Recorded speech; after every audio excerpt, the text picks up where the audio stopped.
चलिए, स्वागत है बच्चे आप सबों का। और आज के डिस्कशन में लाजवाब प्रश्न है बच्चे। और सर्वप्रथम मैं सभी बच्चों को, जो भी बच्चे आज एग्ज़ाम के लिए जा रहे हैं और कल उनका एग्ज़ाम है, तो बीपीएससी के एग्ज़ाम के लिए आप सभी बच्चों को ढेर सारी शुभकामनाएं। बच्चे, वही सफलता हासिल करता है जो लगातार एक कंसिस्टेंसी के साथ लगातार आपको अपने मेहनत पथ पर आगे बढ़ता रहता है। बच्चे, मैंने जो अपने जो अध्यापन काल में अनुभव किया है उसके अनुसार आपको सफलता के लिए कोई और मानदंड नहीं है। अगर ये आप जानिएगा कि कोई बच्चे बहुत तेज होते हैं, कोई बच्चे बहुत आपको ये होते वीक होते हैं, ऐसा कुछ होता नहीं है बच्चे, ठीक है। हाँ, ये जरूर होता है कि जो बच्चा कंसिस्टेंसी के साथ लगा हुआ रहता है, सफलता उसके झोली में गिरता है। तो आपको कल के बीपीएससी में एकदम धैर्यपूर्वक प्रश्नों को देख करके उसको पुनः बारीकी से अध्ययन करना है, फिर सफलता हासिल करनी है। चलिए हम लोग स्टार्ट करते हैं आज के सेशन को और देखते हैं इसमें क्या है। जूल ऊर्जा से उसी तरह से संबंधित है जैसे पास्कल। बच्चे एकदम इजी है, ठीक है। जूल ऊर्जा से उसी तरह से संबंधित है जैसे पास्कल संबंधित है दबाव से। याद रखिए बेटा, ठीक है। दबाव का एसआई मात्रक क्या होता है, जब भी आपको मैं बताता रहता हूं। देखिए, दबाव जो है प्रेशर बराबर फोर्स अपॉन एरिया होता है और ये न्यूटन पर मीटर स्क्वायर होता है और इसे ही पास्कल कहते हैं। क्या कहते हैं? पास्कल कहते हैं। और आपको पता है मात्रा मतलब द्रव्यमान हो गया। द्रव्यमान का एसआई मात्रक केजी होता है बच्चे। और घनत्व क्या होगा? तो घनत्व याद रखना है, बार बार मैं बताता हूं कि घनत्व आपका केजी पर मीटर क्यूब, मास पर यूनिट वॉल्यूम होता है और घनत्व का एसआई मात्रक केजी पर मीटर क्यूब होता है। और यह भी ध्यान में आपको रखना है, बार बार आपसे पूछता है क्वेश्चन बच्चे, क्या ध्यान में रखना है कि 1 ग्राम पर सेंटीमीटर क्यूब, 1 ग्राम पर सेंटीमीटर क्यूब बराबर क्या होगा? तो 10⁻³ केजी पर मीटर क्यूब होता है। एकदम याद रखना है, बार बार आपसे ये प्रश्न आपसे पूछेगा, ध्यान में रखिएगा। दूसरी बात क्या कि आपको घनत्व को मापने के लिए घनत्व मापने का यंत्र क्या होता है? तो घनत्व मापने का यंत्र हो गया, याद रखना बच्चे, हाइड्रोमीटर के द्वारा आप घनत्व को मेजर करेंगे, एकदम ध्यान में रखिएगा। और दबाव को मेजर करने के लिए अगर वायुमंडलीय दबाव की बात करेंगे तो वायुमंडलीय दबाव का एसआई मात्रक, वायुमंडलीय दाब का एसआई मात्रक या दबाव का एसआई मात्रक क्या होता है? वायुमंडलीय दाब को आप मेजर करेंगे किसके द्वारा? तो बैरोमीटर के द्वारा। बैरोमीटर के द्वारा आप मेजर करेंगे। चलिए, अच्छी बात है, बहुत इंपॉर्टेंट है और आपके लिए सफलता दिलाने वाला है बच्चे। आगे बढ़ते हैं। निम्नलिखित में से कौन सा एक सुमेलित नहीं है? आसान क्वेश्चन है। डेसिबल, ध्वनि की प्रबलता। बच्चे एकदम सही है, डेसिबल के द्वारा ध्वनि की प्रबलता को मापते हैं। याद रखना है कि जैसे ध्वनि की प्रबलता की बात करेगा तो आपको याद रखिए एक बेल के द्वारा भी मेजर करते हैं और एक बेल बराबर होता है 10 डेसिबल होता है। एकदम ध्यान में रखिएगा बच्चे, एक बेल बराबर कितना डेसिबल?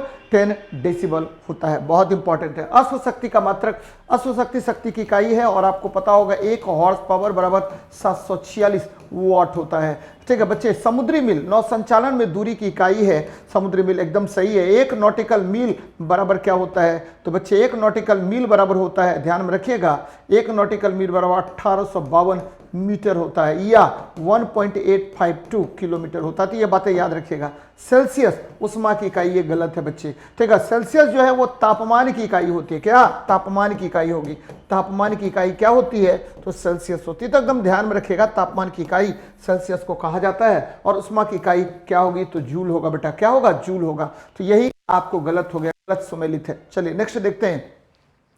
दबाव की इकाई क्या होती है? अभी तुरंत मैंने कहा था बच्चे कि दाब जो है हमेशा आपको याद रखना है, दाब प्रेशर बराबर क्या होता है? फोर्स अपॉन एरिया होता है। और ये देखिए न्यूटन पर मीटर स्क्वायर होगा, न्यूटन पर मीटर स्क्वायर होगा, याद रखना है बच्चे। न्यूटन जो है ये बल का मात्रक है, बल का मात्रक होता है, एकदम ध्यान में रखिएगा। बल का मात्रक क्या होता है? तो न्यूटन होता है। और न्यूटन पर मीटर, बच्चे न्यूटन पर मीटर ये पृष्ठ तनाव का मात्रक है, पृष्ठ तनाव का मात्रक होता है। आपको मैंने बार बार कहा है कि देखिए किसी जो तरल है, तरल के ऊपरी परत पर बल बटे लंबाई के अनुपात को हम क्या कहते हैं, तो पृष्ठ तनाव कहते हैं। तो आसान है, न्यूटन मीटर किसका मात्रक है, तो न्यूटन इंटू मीटर, यह जूल का मात्रक है बच्चे, जूल, जूल बोलते हैं इसको, जूल यानी ऊर्जा हो गया। तो ये ध्यान में रखनी चाहिए, न्यूटन प्रति वर्ग मीटर, ये हो गया आपको दबाव की इकाई, एकदम याद रखिएगा बच्चे। अब देखिए निम्नलिखित में से कौन सी अदिश राशि है, आसान क्वेश्चन है, अदिश राशि, हाँ वेक्टर क्वांटिटी पूछ रहा है, नहीं बच्चे स्केलर क्वांटिटी पूछ रहा है कि इनमें से कौन सा स्केलर क्वांटिटी है। मैं आपको बार बार आपको बताता रहता हूं बच्चे, क्या बताता हूं कि देखिए दाब जो है इसमें बल के अनुसार दिशा होता है, इसीलिए यह अदिश राशि है। कौन सी राशि है, अदिश राशि है बच्चे। त्वरण जो है, त्वरण, ठीक है, आपको पता है कि वेग में परिवर्तन की दर को वेग बटा समय के अनुपात को आप क्या कहते हैं, त्वरण कहते हैं। वेग क्या है, तो बच्चे विस्थापन में परिवर्तन की दर को आप क्या कहते हैं, तो बच्चे वेग कहते हैं। वेग सदिश राशि है, विस्थापन बटा समय। त्वरण क्या है, सदिश राशि है। बल भी आपको सदिश राशि है। तो क्वेश्चन पूछ रहा है कि कौन सा अदिश राशि होगा, तो दाब आपका अदिश राशि होगा बच्चे। 2-3 बातें जो आपको एकदम केयर करके रखना है, जिसमें भी कोणीय लगा हो, जिसमें भी, ठीक है, आपको बल लगा हो, जिसमें भी आपका क्या लगा हो बच्चे, आघूर्ण लगा हो, सभी कौन सी राशि होते हैं, तो सदिश राशि होते हैं। एकदम ध्यान में रखिए बच्चे, सदिश, जैसे ही सदिश बोले तो ध्यान में रखिए इसमें क्या लगा होगा, तो या तो लगा होगा बल, या तो लगा होगा त्वरण, या तो लगा होगा क्या बच्चे, त्वरण, या लगा होगा आघूर्ण, या लगा होगा कोणीय, ठीक है, या लगा होगा क्षेत्रीय, ध्यान दीजिएगा, क्षेत्र लगा होगा, क्षेत्र लगा होगा, फील्ड लगा होगा। ये अगर लगा होगा तो ऑल आर वेक्टर क्वांटिटी। लेकिन यहीं पर अदिश की बात करते हैं बच्चे, जिस भी भौतिक राशि में क्या लगा हो, क्या लगा हो बच्चे, तो जैसे उष्मा लगा हुआ है, उष्मा लगा हुआ है, ठीक है, जैसे विशिष्ट उष्मा, जैसे आपको ऊर्जा, उष्मा या ऊर्जा लगा हुआ है, ध्यान में रखिएगा, उष्मा या ऊर्जा लगा हुआ है, या आपको एकदम याद रखना है जिसमें क्या लगा हो, विभव लगा हो, यह विभव लगा हो या विभवांतर लगा हो, सभी अदिश राशि होते हैं बच्चे। तो ये याद रखना है आपको बार बार। और ठीक है बच्चे, यहां पर आंसर क्या हो गया, आपका दाब हो गया, एकदम याद रखिए।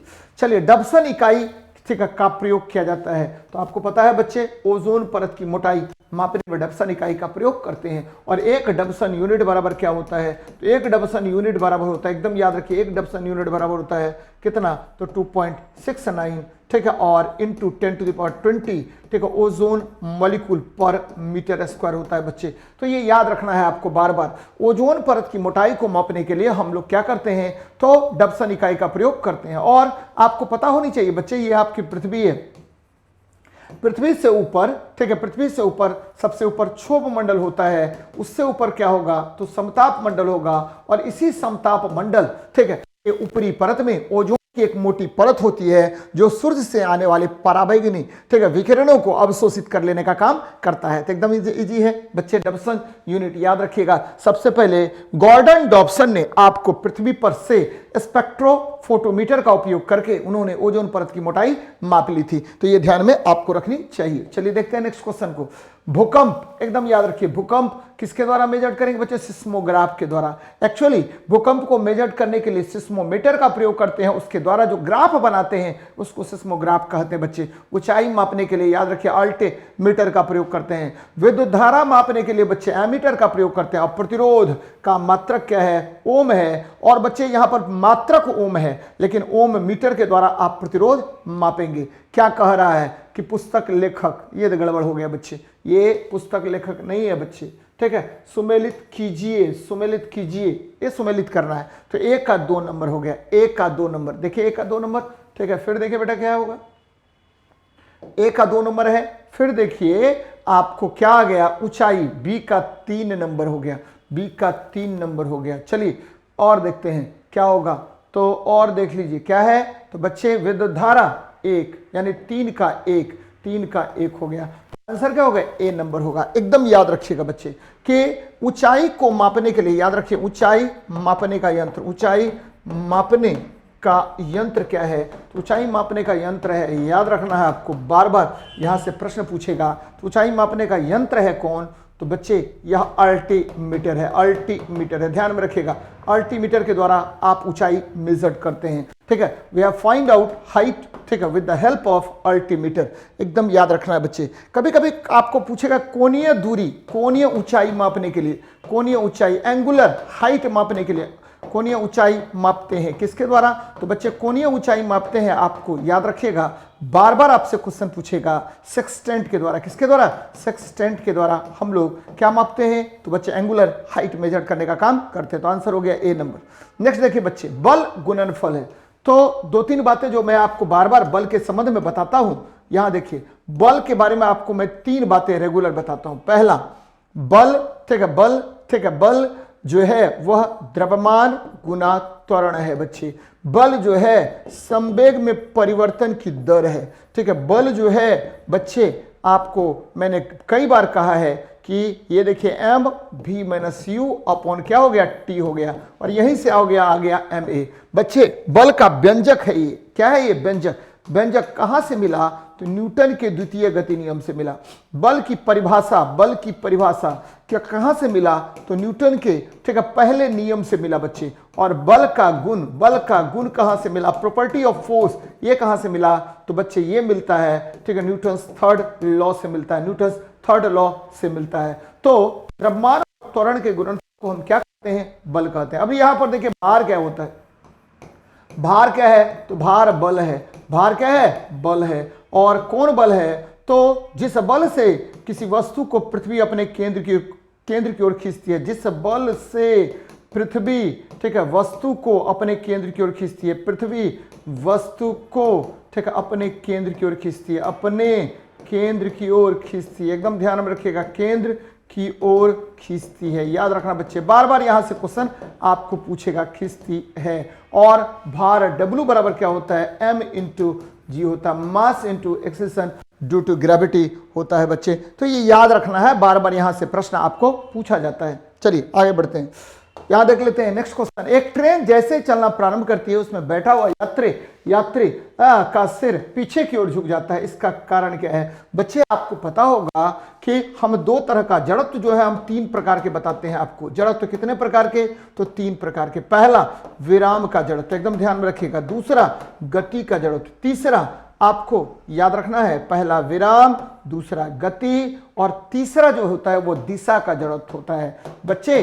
अब देखिए कोई वस्तु विराम में है तो, ठीक है, आपको हमेशा विराम में रहने की उसमें प्रवृत्ति होती है। और ठीक है, आपको जैसे ही कार चलना प्रारंभ होगा, कार विराम में है तो व्यक्ति पीछे की ओर चला जाएगा, क्योंकि वस्तु विराम में रहने की प्रवृत्ति उसमें होती है। तो एकदम ध्यान में रखिएगा, विराम में, यानी आपको स्थिरता का जड़त्व हो जाएगा, इनर्शिया ऑफ रेस्ट हो जाएगा बच्चे, याद रखना है। और यहां पर दो बातें और भी याद रखिएगा। आप क्या रखिएगा कि जड़त्व का मौलिक गुण क्या होता है? तो जड़त्व का मौलिक गुण होता है द्रव्यमान बच्चे। जड़त्व का मौलिक गुण क्या होगा? तो जड़त्व का मौलिक गुण, ठीक है, द्रव्यमान होता है। एकदम ध्यान में रखिएगा, मास होता है, द्रव्यमान होता है। और याद रखना बच्चे कि जड़त्व समानुपाती किसके होता है? तो जड़त्व समानुपाती होगा द्रव्यमान के, यानी मास, याद रखिएगा, inertia directly proportional to mass, ठीक है। Higher the inertia higher the mass, higher the inertia, ठीक है, higher the mass higher the inertia, lower the mass lower the inertia होता है बेटा। एकदम ध्यान में रखिएगा कि सर ने क्या बताया कि अगर कोई वस्तु विराम में है तो उसमें विराम में रहने की प्रवृत्ति, अगर कोई वस्तु, ठीक है, आपको गति में है तो उसको में गति में रहने की प्रवृत्ति होती है। तो इनर्शिया के बारे में सबसे पहले गैलीलियो ने बताया था, लेकिन इस पर संपूर्ण कार्य जो है वह न्यूटन महोदय ने किया था बेटा। तो एकदम ध्यान में रखिएगा इसको। आगे देखते हैं, अंतरिक्ष यात्री निर्वात में सीधे खड़े नहीं रह सकते। एकदम ध्यान रखिएगा, सीधे खड़े नहीं रह सकते। क्योंकि, ठीक है बच्चे, क्योंकि वहां गुरुत्व नहीं होता है, ठीक है। Astronauts can not stand upright in a vacuum because there is no gravity. वहां आपको क्या नहीं होगा? आपका ग्रेविटी नहीं होता है, गुरुत्वाकर्षण नहीं होता है, गुरुत्व नहीं होता है, जिसके कारण व्यक्ति वहां पर क्या होगा? तो बच्चे, ठीक है, आसानी से खड़ा रहेगा। क्या होगा? आसानी से खड़ा नहीं रह पाएगा, और इसलिए आंसर हो जाएगा गुरुत्व नहीं होते हैं बच्चे। कहां कहां जी? गुरुत्व मतलब जी, और जी का मतलब हुआ एक्सेलरेशन ड्यू टू ग्रेविटी। ये देखिए गुरुत्व त्वरण होता है बच्चे, गुरुत्वीय त्वरण। अब देखिए ये जी जो है मैं कई बार आपको बता चुका हूं कि gm/r² इसका फॉर्मूला होता है, जी शून्य होता है। बहुत बार मैंने चर्चा किया है बच्चे, जी शून्य होता है। कहां कहां शून्य होता है? तो ये 3-4 जगहों पर शून्य होता है। पहला आपको याद रखना, कृत्रिम उपग्रह में जी का मान क्या होगा? शून्य होगा। दूसरा आपका अंतरिक्ष में जी का मान क्या होगा? शून्य होगा। तीसरा जो सबसे इंपॉर्टेंट फैक्टर्स है बच्चे, ये कहां पर होगा? तो ठीक है, आपको पृथ्वी के कोणीय वेग को 17 गुना बढ़ा देने पर विषुवत रेखा पर, एकदम ध्यान में रखिएगा, विषुवत रेखा पर पृथ्वी के कोणीय वेग को 17 गुना बढ़ा देने पर विषुवत रेखा पर, यह कोणीय वेग है, कोणीय वेग को हमने क्या कर दिया? 17 गुना बढ़ा दिया। बढ़ाने पर 17 गुना बढ़ाने पर कहां पर? तो बच्चे विषुवत रेखा पर जी का मान शून्य होता है। एकदम ध्यान में रखिएगा, विषुवत रेखा पर, ठीक है, रेखा पर जी बराबर 0 होता है। तो एकदम ध्यान में रखिएगा इन सब चीजों को, बार बार आपसे क्वेश्चन पूछेगा। चलिए नेक्स्ट देखते हैं, मानव शरीर का भार ठीक होता है, कहां अधिकतम होगा मानव शरीर का भार? तो बच्चे ये देखिए, ये आपकी पृथ्वी है और पृथ्वी का ये विषुवत रेखा है बच्चे, ठीक है। विषुवत रेखा पर जी का मान कम होता है, विषुवत रेखा पर, ठीक है, क्या होगा? तो जी कम होता है, न्यूनतम नहीं मैं कह रहा हूं बच्चे, जी कम होता है। और जैसे जैसे आप विषुवत रेखा से ध्रुव के तरफ जाएंगे तो जी का मान यहां पर मैक्सिमम महत्तम होता है। तो बार बार क्वेश्चन पूछेगा कहां जी का मान महत्तम होता है? तो आपको ध्रुवों पर जी का मान महत्तम होता है, और जहां जी महत्तम होगा वही भार भाई महत्तम होगा। भारों ध्रुवों पर अधिकतम होगा, ध्रुवों पर अधिकतम होगा। एकदम ध्यान में रखिएगा, कहां अधिकतम होगा? तो ध्रुवों पर अधिकतम होता है। चलिए नेक्स्ट देखते हैं, अपने कक्ष में एक उपग्रह पृथ्वी के, ठीक है, चक्कर लगाता रहता है, वह ऐसा निम्न में से किस कारण से करता है? अच्छा क्वेश्चन है बच्चे, आपको पता है अच्छे तरीके से। ये देखिए, ये आपका पृथ्वी है, ध्यान दीजिएगा, ये आपकी पृथ्वी है और बच्चे पृथ्वी के चारों तरफ चक्कर लगा रहा है। कौन? तो ये उपग्रह चक्कर लगा रहा, उपग्रह चक्कर लगाता है। कोई बात नहीं है भाई, पृथ्वी के चारों तरफ उपग्रह चक्कर लगा रहा है। और बच्चे ये जब उपग्रह चक्कर लगाएगा तो उपग्रह ये चक्कर लगा रहा, उपग्रह के गति के कारण, किसके कारण? उपग्रह के गति के कारण, उपग्रह के गति के कारण क्या हुआ? लगने वाला अभिकेंद्रीय बल, लगने वाला कौन बल? तो लगने वाला अभिकेंद्रीय बल यानी mv²/r, ठीक है। ये देखिए, ये कक्षीय वेग से चक्कर लगा रहा है, mv0²/r। बच्चे यह तो mv²/r यदि ठीक है, आपको यदि गुरुत्वाकर्षण बल के बराबर हो जाए, गुरुत्वाकर्षण बल के बराबर, गुरुत्वाकर्षण बल के बराबर हो जाए, बल के बराबर होता है तो बराबर होता है तो ठीक है, उपग्रह ठीक है कक्षीय वेग से चक्कर लगाएगा। उपग्रह कक्षीय कहते हैं, उपग्रह अपने कक्षा में चक्कर लगाएगा। एकदम ध्यान में रखिएगा, क्या कहा मैंने? तो उपग्रह अपने कक्षा में चक्कर लगाएगा, अपने कक्षा में चक्कर लगाता है। याद रखना बच्चे, चक्कर लगाता है, अनलेस वो क्या होगा? ठीक है बच्चे, गिर जाएगा। कहां पर? तो आपको, ठीक है, आपके पृथ्वी पर गिर जाएगा। यहां देखिए, लगने वाला अभिकेंद्रीय बल किसके बराबर होगा? गुरुत्वाकर्षण बल के बराबर होना चाहिए। ये देखिए, अभिकेंद्रीय बल गुरुत्वाकर्षण बल के क्या होगा? बराबर होगा। बोथ आर इक्वल होना चाहिए। यहां देखिए क्या कह रहे हैं बच्चे, अब केंद्रीय बल नहीं, अभिमुखी बल ऐसा में से किस कारण से होता है? तो केंद्राभिमुखी बल के कारण होगा। याद रखिएगा, सेंट्रीपिटल फोर्स के कारण होगा। मैंने क्या कहा कि आपको यदि कोई उपग्रह पृथ्वी के चारों तरफ चक्कर लगाएगा तो पृथ्वी के इसके वेग के कारण लगने वाला अभिकेंद्रीय बल आपके किसके बराबर हो जाए? तो गुरुत्वाकर्षण बल के बराबर हो जाए, तो उपग्रह चक्कर लगाएगा, अनलेस वह पृथ्वी के तल पर गिर जाएगा। और पृथ्वी के केस में अभिकेंद्रीय बल कितना होता है बच्चे? तो 7.92 किलोमीटर पर सेकेंड होता है। यह ध्यान में रखिएगा। चलिए, वर्षा की बूंदों की गोलाकार आकृति का कारण क्या है? तो पृष्ठ तनाव है बच्चे, एकदम ध्यान में रखिएगा। पृष्ठ तनाव के कारण वर्षा की बूंदें गोलाकार होती हैं। पृष्ठ तनाव के कारण वर्षा की बूंदें गोलाकार होती हैं, एकदम ध्यान में रखिएगा। और बच्चे वायुमंडलीय दाब क्या होता है, तो आपको पता होगा ये पृथ्वी है, पृथ्वी के चारों तरफ वायु का एक मोटा सा आवरण होता है जो पृथ्वी पर आपको एक बल प्रति एकांक क्षेत्रफल पर आरोपित करता है। इसे ही आपको क्या कहते हैं, वायुमंडलीय दाब कहा जाता है। तो ध्यान में रखिएगा। चलिए नेक्स्ट देखते हैं, मिट्टी का तेल पानी के ऊपर ठीक इसलिए तैरता है क्योंकि उसका घनत्व पानी के घनत्व से अधिक होता है। नहीं बच्चे, उसका घनत्व पानी के घनत्व से क्या होता है, कम होता है। बच्चे आपको पता होगा कि मैं बार बार आपको बताता रहता हूं कि देखिए जल का जो घनत्व होता है, जल का घनत्व वो कितना होगा, अभी तुरंत मैंने बताया था 1 ग्राम पर सेंटीमीटर क्यूब होता है। और आपको केरोसिन तेल या मिट्टी तेल जो भी है, केरोसिन तेल का घनत्व कितना होता है, तो केरोसिन तेल का घनत्व लगभग आपको 0.63 ठीक है ग्राम पर सेंटीमीटर क्यूब होता है बेटा।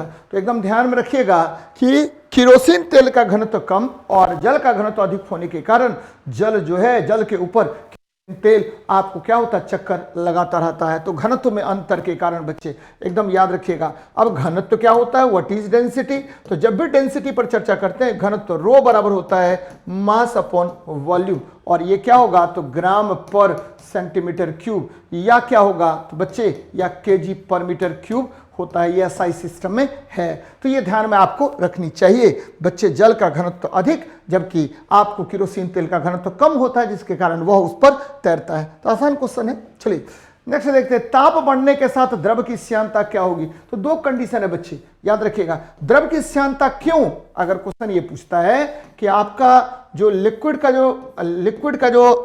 जो ठीक है विस्कोसिटी होता है, लिक्विड की श्यानता किसके कारण, तो द्रव की श्यानता किसके कारण द्रव की श्यानता होती है। तो बच्चे एकदम ध्यान में रखिएगा, द्रव की श्यानता होती है किसके कारण होगा, तो बच्चे यह होता है द्रव की श्यानता होती ससंजक बल के कारण, ससंजक बल के कारण द्रव की श्यानता होगी। यानी समान मॉलिक्यूल के बीच, समान अणुओं के बीच लगने वाले ठीक है बल के कारण होता है। किसकी श्यानता, तो द्रव की श्यानता होती है। एकदम याद रखिएगा, लिक्विड की श्यानता होती है ससंजक बल या कोहेसिव फोर्स के कारण, कोहेसिव फोर्स के कारण होता है। एकदम ध्यान में रखिएगा बच्चे, कोहेसिव फोर्स के कारण होता है। द्रव अणुओं के बीच में लगने वाले ससंजक बल के कारण द्रव की श्यानता होती है। और बच्चे द्रव की श्यानता याद रखना है, हाँ ये द्रव की श्यानता आपको तापमान का व्युत्क्रमानुपाती होता है। यही अगर गैस रहता है तो गैस की श्यानता तापमान का समानुपाती होता है। तो याद रखिए बच्चे, ठीक है। आपको जैसे तापमान बढ़ेगा गैस की श्यानता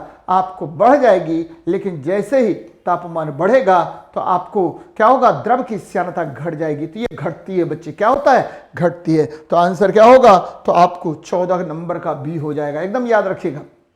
अब देखिए किस तापमान पर पानी का घनत्व अधिकतम होता है। बच्चे पानी का घनत्व अधिकतम, मैं बार बार आपको बताता रहता हूं कि देखिए पानी जो है, वाटर जो है, पानी का घनत्व 4 डिग्री सेल्सियस पर, घनत्व 4 डिग्री सेल्सियस पर महत्तम होता है। बार बार मैं बताता रहता हूं महत्तम होता है। और यहां 2-3 कंडीशन और मैं बताता हूं। क्या बताता हूं बच्चे, कि ये देखिए ठीक है, आपको क्या होगा, घनत्व की बात कर रहे हैं तो 4 डिग्री सेल्सियस पर यह महत्तम होगा।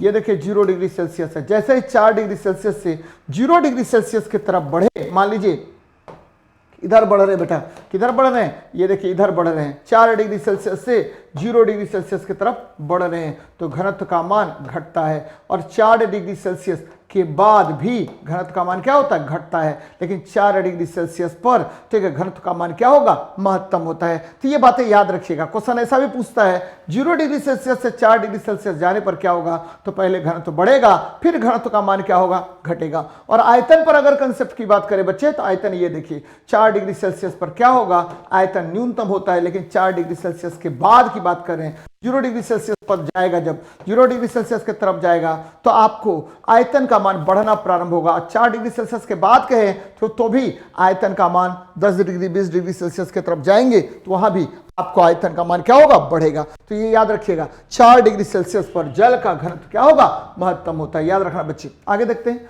प्रकाश सजावट, ध्यान दीजिए बच्चे इस पर। प्रकाश सजावट तथा विज्ञापन के लिए विसर्जन नलिकाओं में किस गैस का प्रयोग करते हैं, तो नियोन का प्रयोग करते हैं। नियोन, याद है कि कार्बन डाइऑक्साइड। बच्चे ये गैस बहुत इंपॉर्टेंट है। CO2 गैस जो है हमारे पर्यावरण के लिए, हमारे वायुमंडल के लिए, हमारे वायुमंडल के लिए अति आवश्यक है, हमारे वायुमंडल के लिए आवश्यक है, वायुमंडल के लिए, ठीक है, आपको नितांत आवश्यक है बच्चे, नितांत आवश्यक है, याद रखना बच्चे, बहुत बहुत इंपॉर्टेंट है, हमारे वायुमंडल के लिए आवश्यक है, क्योंकि पृथ्वी को गर्म करने के लिए उत्तरदायी गैस कौन होगा, तो यही CO2 होगा बच्चे। अमोनिया, अमोनिया क्या होता है, NH3 होता है, NH3 को अमोनिया कहते हैं। और याद रखिएगा कि ये अमोनिया गैस जो होता है बच्चे, बहुत बहुत इंपॉर्टेंट गैस है बच्चे। मूत्र से गंध निकलता है, किसकी वजह से, अमोनिया। कोल्ड स्टोरेज में किस गैस का प्रयोग करते हैं ठंडा उत्पन्न करने के लिए, तो इसी अमोनिया का प्रयोग करते हैं। और सल्फर डाइऑक्साइड अम्लीय वर्षा का मुख्य कारक होता है। और बच्चे जितने भी आपको क्या है, तो तापीय, ठीक है, तापीय संरचनाएं है, वहां से कौन सा गैस बाहर निकलता है, तो यही गैस बाहर निकलता है। तो एकदम ध्यान में रखिएगा बच्चे, आगे बढ़ रहे हैं। किसी वस्तु के त्रिविमीय प्रारूप को अंकित तथा पुनरावृत्ति करने की तकनीक को हम क्या कहते हैं, तो होलोग्राफी कहते हैं बच्चे, होलोग्राफी कहते हैं। ऑडियोग्राफी के द्वारा ध्वनि को हम लोग मेजर्ड करते हैं। याद रखिए वार्डी डेनिसुक ने सबसे पहले होलोग्राफी का कंसेप्ट दिया था बच्चे। लेक्सिकोग्राफी देखिए हस्ताक्षर होता है बच्चे। ऑडियोग्राफी ये ध्वनि को रिकॉर्ड करेंगे। फोटोग्राफी तो आपको पता ही है आजकल सेल्फी का जमाना है बच्चे, खूब लोग सेल्फी निकालते हैं, ठीक है, तो फोटोग्राफी हो गया, ये आंसर हो गया होलोग्राफी, ध्यान में रखिए। चलिए दृष्टि पटल पर जो चित्र बनता है बच्चे, दृष्टि पटल मतलब रेटिना हो गया। यहां देखिए images formed on retina, images form on the retina, retina पर जब इमेज फॉर्म होता है तो कैसा बनेगा, तो बच्चे ठीक है आपको रेटिना पर प्रतिबिंब बनता है, रेटिना पर प्रतिबिंब बनता है, एकदम याद रखिए प्रतिबिंब बनता है।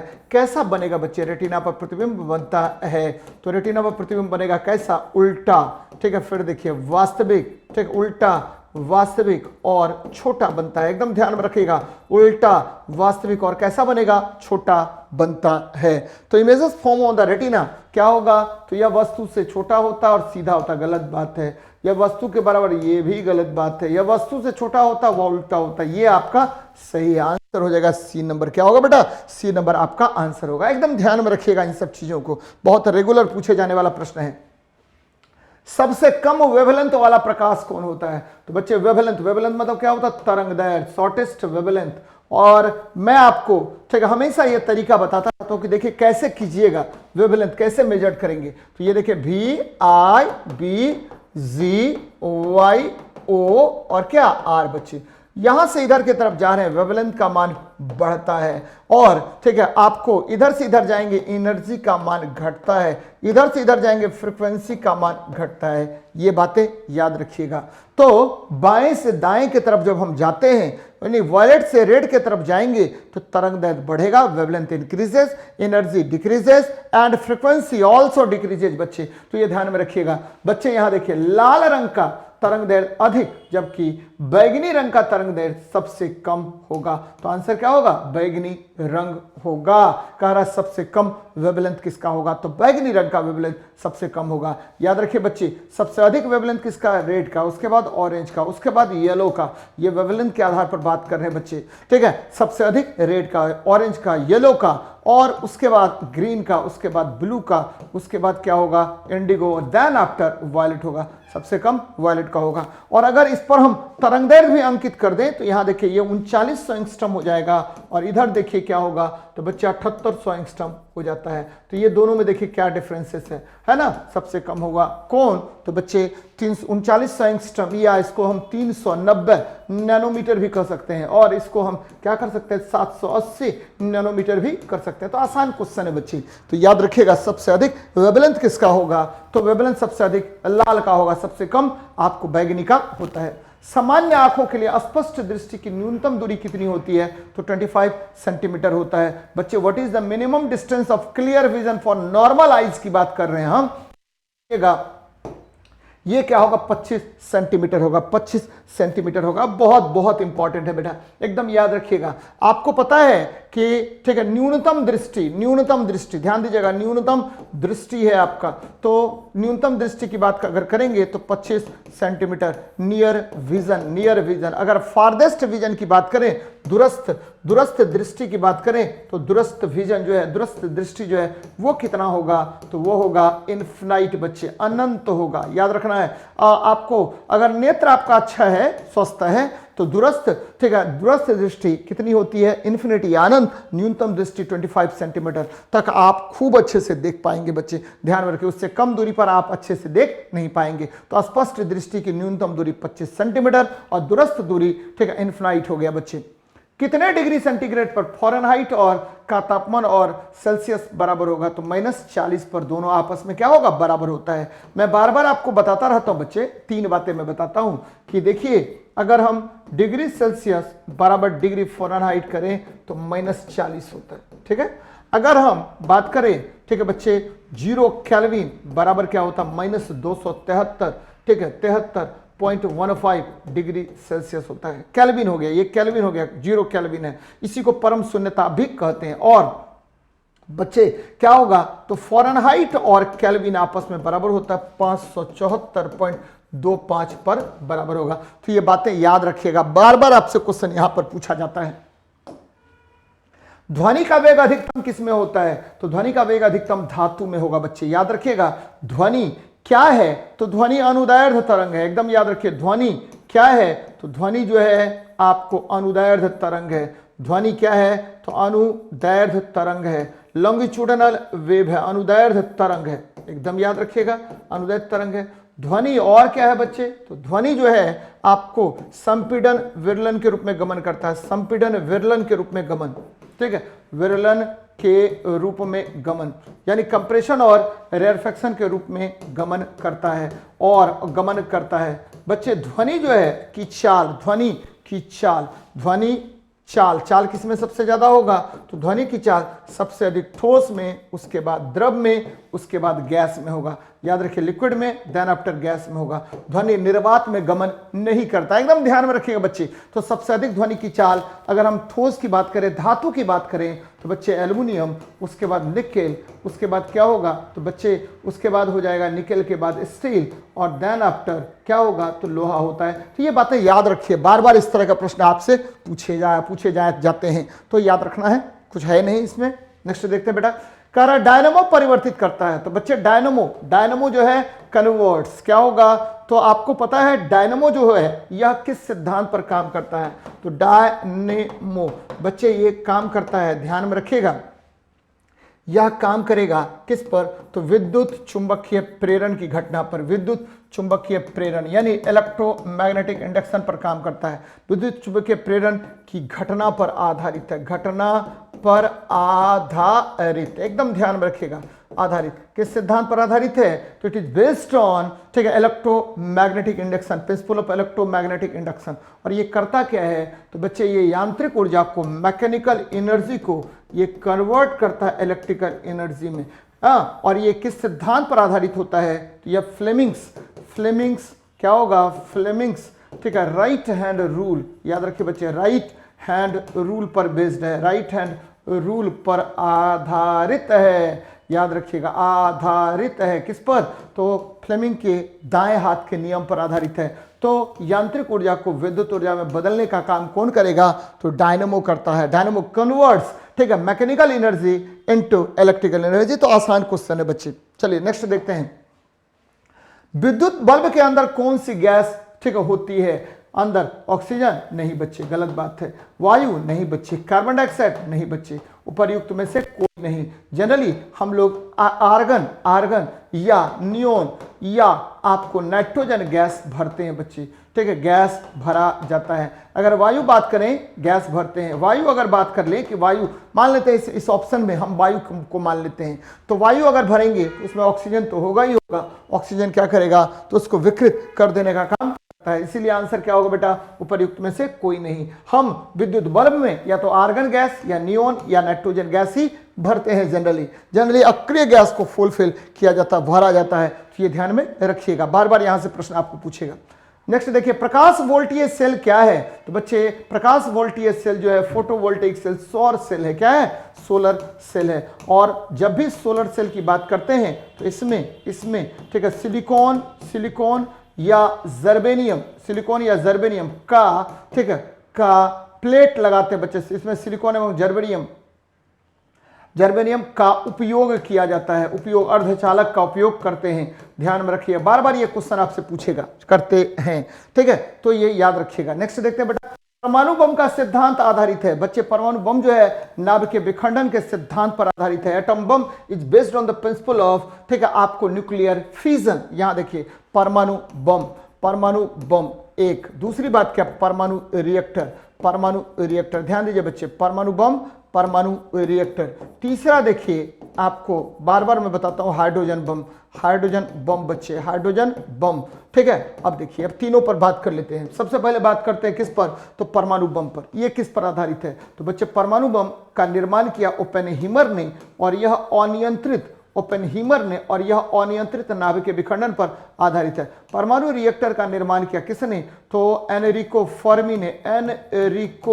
फर्मी ने किया, और यह आधारित है नियंत्रित नाभिक के विखंडन पर, ठीक है, नियंत्रित नाभिक के विखंडन पर। हाइड्रोजन बम का निर्माण किया एडवर्ड टेलर ने किया था बच्चे, एडवर्ड टेलर ने किया था, ध्यान में रखिएगा, एडवर्ड टेलर ने किया था। और ये किस पर आधारित है, तो हाइड्रोजन बम आधारित है, ठीक है, अनियंत्रित नाभिकीय संलयन पर आधारित है। तो सब मैंने बता दिया, परमाणु बम अनियंत्रित नाभिकीय विखंडन पर, परमाणु रिएक्टर नियंत्रित नाभिकीय विखंडन पर, इसका निर्माण एनरिको फर्मी ने किया था। हाइड्रोजन बम एडवर्ड टेलर ने इसकी खोज की थी बच्चे। तो नाभिकीय विखंडन यहां से मार दीजिए, आंसर होगा नाभिकीय विखंडन। चलिए नेक्स्ट देखते हैं, परमाणु नाभिक के अवयव कौन है बच्चे। परमाणु के नाभिक में दो चीज होता है, एक न्यूट्रॉन और प्रोटॉन होगा बच्चे, एकदम ध्यान में रखिएगा, न्यूट्रॉन और प्रोटॉन अवस्थित रहता है। परमाणु के नाभिक में प्रोटॉन और न्यूट्रॉन पाए जाते हैं, और उसके चारों तरफ इलेक्ट्रॉन विभिन्न कक्षाओं में चक्कर लगाता रहता है। तो ये ध्यान में रखिएगा। परमाणु क्या है, तो परमाणु तत्व का सूक्ष्मतम कण है बच्चे। और याद रखिएगा, परमाणु के मुख्य रूप से दो भाग होते हैं, एक होता है आपको नाभिक, जहां पर पूर्ण आवेश, ठीक है, संपूर्ण द्रव्यमान केंद्रित रहता है, और एक कक्षा होता है बाह्य कक्षा, जहां पर इलेक्ट्रॉन विभिन्न पथों पर चक्कर लगाते रहते हैं। चलिए नेक्स्ट देखते हैं, हीलियम के नाभिक में क्या होता है, तो हीलियम के नाभिक यहां देखिए 2He4 होता है बच्चे, हीलियम का नाभिक 2He4 होता है। तो ध्यान में रखिएगा, 2He++ भी हम बोलते हैं, यानी यहां पर दो इकाई क्या होगा, द्रव्यमान होगा। तो हीलियम का नाभिक बोल रहा है ये अल्फा किरण हो गया बच्चे, अल्फा रेज हो गया, ठीक है। अब देखिए हीलियम के नाभिक में तो दो प्रोटॉन हो गया, दो प्रोटॉन और दो न्यूट्रॉन हो गए, और दो इलेक्ट्रॉन भी होगा।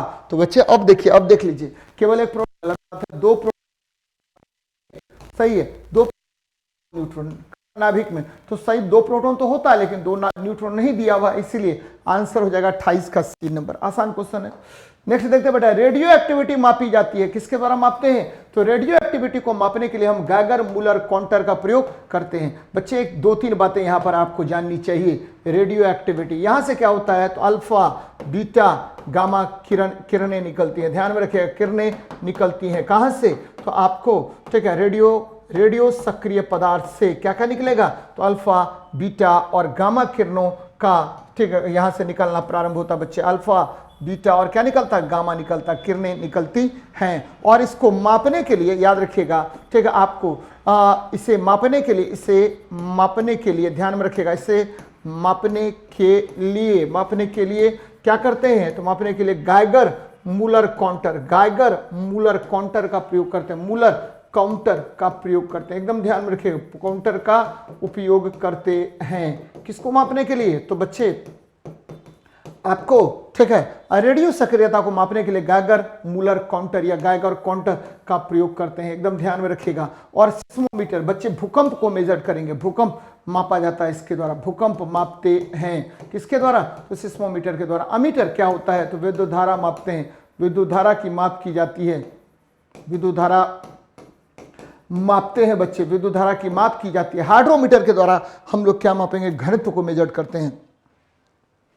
नेक्स्ट देखते हैं, पॉस्चराइजेशन एक प्रक्रिया है जिसमें बच्चे क्या होता है, पॉस्चराइजेशन ध्यान में रखिएगा, पॉस्चराइजेशन एक प्रक्रिया है जिसमें पॉस्चराइजेशन, ध्यान दीजिएगा जरा, क्या है ये, तो जब आपको याद रखिएगा, जब आपको दूध है, दूध को हम, ठीक है, क्या करते हैं, दो प्रोसेस होता है बच्चे, एक होता है 62 डिग्री सेल्सियस पर 30 मिनट तक गर्म करके धीरे धीरे ठंडा करना। 30 मिनट तक गर्म कर, 30 मिनट तक गर्म कर, धीरे धीरे ठंडा करना, गर्म कर धीरे धीरे ठंडा करना, गर्म कर धीरे धीरे ठंडा करना, धीरे धीरे ठंडा करना। इस प्रक्रिया को हम क्या कहते हैं? तो बच्चे हम कहते हैं, ठीक है, आपको पॉस्चराइजेशन। फिर देखिए 72 डिग्री सेल्सियस पर हम क्या करते हैं? तो 15 सेकेंड तक गर्म कर ठंडा करते हैं, गर्म कर ठंडा करते हैं। एकदम याद रखिए, गर्म कर ठंडा करते हैं, और इस प्रक्रिया को हम पॉस्चराइजेशन कहते हैं। तो पॉस्चराइजेशन में 2 प्रक्रियाएं अपनाई जाती हैं।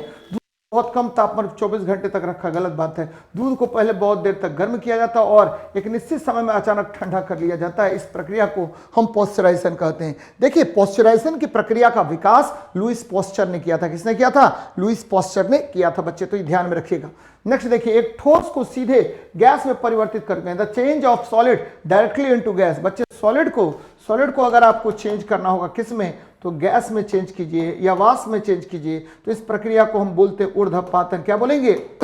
ऊर्ध्वपातन कहते हैं बच्चे, ऊर्ध्वपातन कहते हैं, याद रखिएगा, ऊर्ध्वपातन कहते हैं। सब्लिमेशन कहते हैं, सब्लिमेशन कहते हैं, ध्यान में रखिएगा। कौन कौन सा पदार्थ का सब्लिमेशन आप कर सकते हैं? तो अगर बात करें हम सबसे पहले सब्लिमेशन की बात करें तो सबसे पहले सब्लिमेशन कर सकते हैं किसका? तो बच्चे ध्यान दीजिएगा, अमोनियम क्लोराइड का। हाँ, फिर देखिए शुष्क बर्फ का। फिर कर सकते हैं किसका? तो ध्यान में रखिएगा, अमोनियम क्लोराइड, शुष्क बर्फ। फिर देखिए, ठीक है, आपको आयोडीन का, ठोस आयोडीन का, और भी बहुत सारे पदार्थों का हम क्या कर सकते हैं? बेंजीन, एंथ्रासीन, बहुत सारे पदार्थ हैं, उसका सब्लिमेशन कर सकते हैं बच्चे। तो आंसर क्या होगा? ऊर्ध्वपातन। चलिए नेक्स्ट देखते हैं। भूपर्पटी में सर्वाधिक पाया जाने वाला तत्व कौन सा है? तो भूपर्पटी में सर्वाधिक पाया जाने वाला तत्व ऑक्सीजन होता है बच्चे। ऑक्सीजन बृहद पैमाने पर पाया जाता है। आपको पता होगा भूपर्पटी में सबसे पहले ऑक्सीजन OCl, ठीक है, OCl फेकानकमग होता है, फेकानकमग होता है बच्चे, नकमग होता है, एकदम ध्यान में रखिएगा, नकमग होता है। तो सबसे अधिक मात्रा में 46.6% की मात्रा में ऑक्सीजन, सिलिकॉन 27.7% की मात्रा में, और एल्युमिनियम बच्चे 8.1% की मात्रा में पाया जाता है। तो बच्चे सबसे अधिक मात्रा की बात अगर करेंगे तो ऑक्सीजन, अगर धातु की बात करेंगे तो आपको एल्युमिनियम धातु पाया जाता है आपको बृहद पैमाने पर। किसमें? तो भूपर्पटी में। चलिए, निम्नलिखित में से कौन सा मूल तत्व है? अच्छी बात है, मूल तत्व पर चर्चा कर रहे हैं बच्चे। तो मूल तत्व देखिए, रेत तो है ही नहीं, रेत सिलिका ऑक्साइड होता है, ठीक है बच्चे। संगमरमर कैल्शियम कार्बोनेट होता है, संगमरमर कैल्शियम कार्बोनेट होता है। हीरा आपको कार्बन के बने होते हैं। शक्कर क्या हो गया? तो शक्कर जो है सुक्रोज का बना होता है, C12H22 और O11 है। तो बच्चे वास्तविक रूप से तत्व कौन सा हो गया? हीरा हो गया। हीरा जो है आपको तत्व है। हीरा क्या है? तत्व है बच्चे। शक्कर जो है सुक्रोज के बने होते हैं, और बच्चे सुक्रोज जो है आपको ग्लूकोज और फ्रुक्टोज 2 इकाई होते हैं उसके बने होते हैं। और सुक्रोज जो होता है ये एक तरह से कहिए क्या है बच्चे? तो सुक्रोज जो है एक तरह से आपको शुगर है, शुगर मॉलिक्यूल है। तो ये ध्यान में रखिएगा। आगे देखते हैं क्या करा। सबसे अधिक क्रियाशील धातु कौन सा होता है? तो यहां देखिए, आपको मैं कई बार बताता रहता हूं बच्चे, सबसे अधिक क्रियाशील धातु पोटेशियम, के ना का मग अल जन फे, और क्या हुआ? पब होगा। याद रखिए, सबसे अधिक क्रियाशील धातु कौन? पोटेशियम। सबसे अक्रियाशील धातु कौन होता है? तो बच्चे ठीक है, सोना होता है। एकदम ध्यान में रखिएगा, सबसे अक्रियाशील धातु कौन होगा? तो सोना होता है। तो ये याद रखनी चाहिए आप लोगों को। तो सबसे क्रियाशील धातु कौन? तो potassium. Most reactive metal, most electropositive element की बात अगर करेंगे तो सीजियम होगा।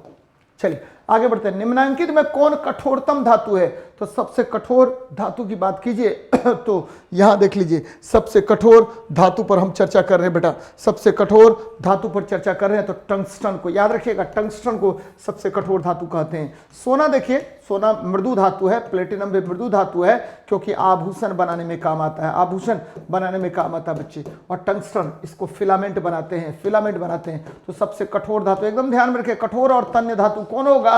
तो टंगस्टन होगा, ठीक है। लेकिन अगर केवल तन्यता की बात करते, सबसे अधिक तन्य धातु, सबसे अधिक आघातवर्ध धातु, तब क्या हो जाता? तो बच्चे तब होता एकदम सोना हो जाता। क्या होता? सोना होता। तो ये ध्यान में रखिएगा, बहुत इंपॉर्टेंट क्वेश्चन है, इस तरह का प्रश्न आपसे पूछेगा, वेरी वेरी इंपॉर्टेंट।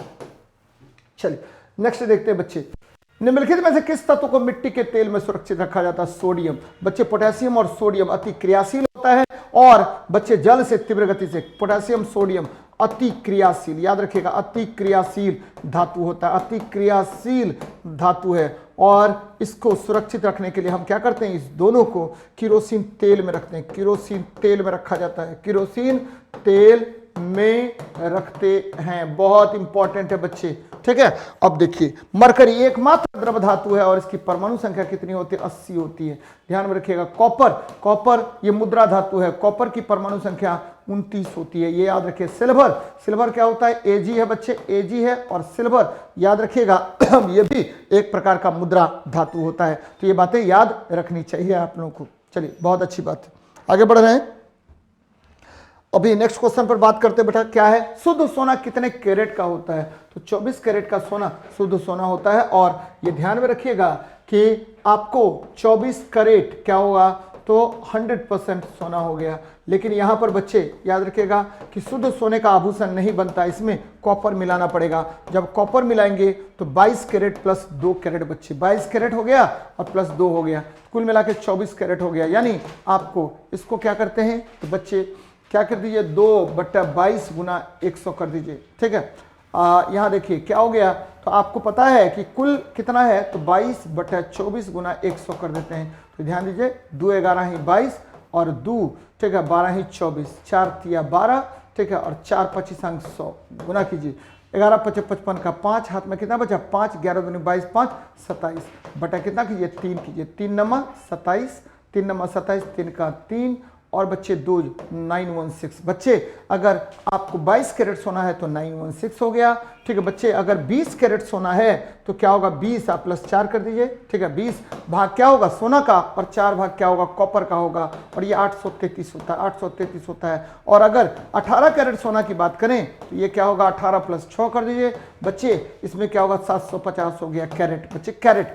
बच्चे आपको पता होगा ये हॉलमार्क लिखा जाता है, लिखा जाता है हॉलमार्क लिखा जाता है। भारत सरकार ने, ठीक है, 2005 में हॉलमार्क की प्रक्रिया का प्रारंभ किया था, और बच्चे उसी के तहत आपको सोने के ऊपर हॉलमार्क अंकित किया जाता है। 916, 833, 833, 750 ये सब अंकित किए जाते हैं। तो 24 कैरेट सोना सबसे शुद्ध सोना है। चलिए नेक्स्ट देखते हैं, निम्नलिखित में से किस पदार्थ में कैल्शियम विद्यमान है बच्चे?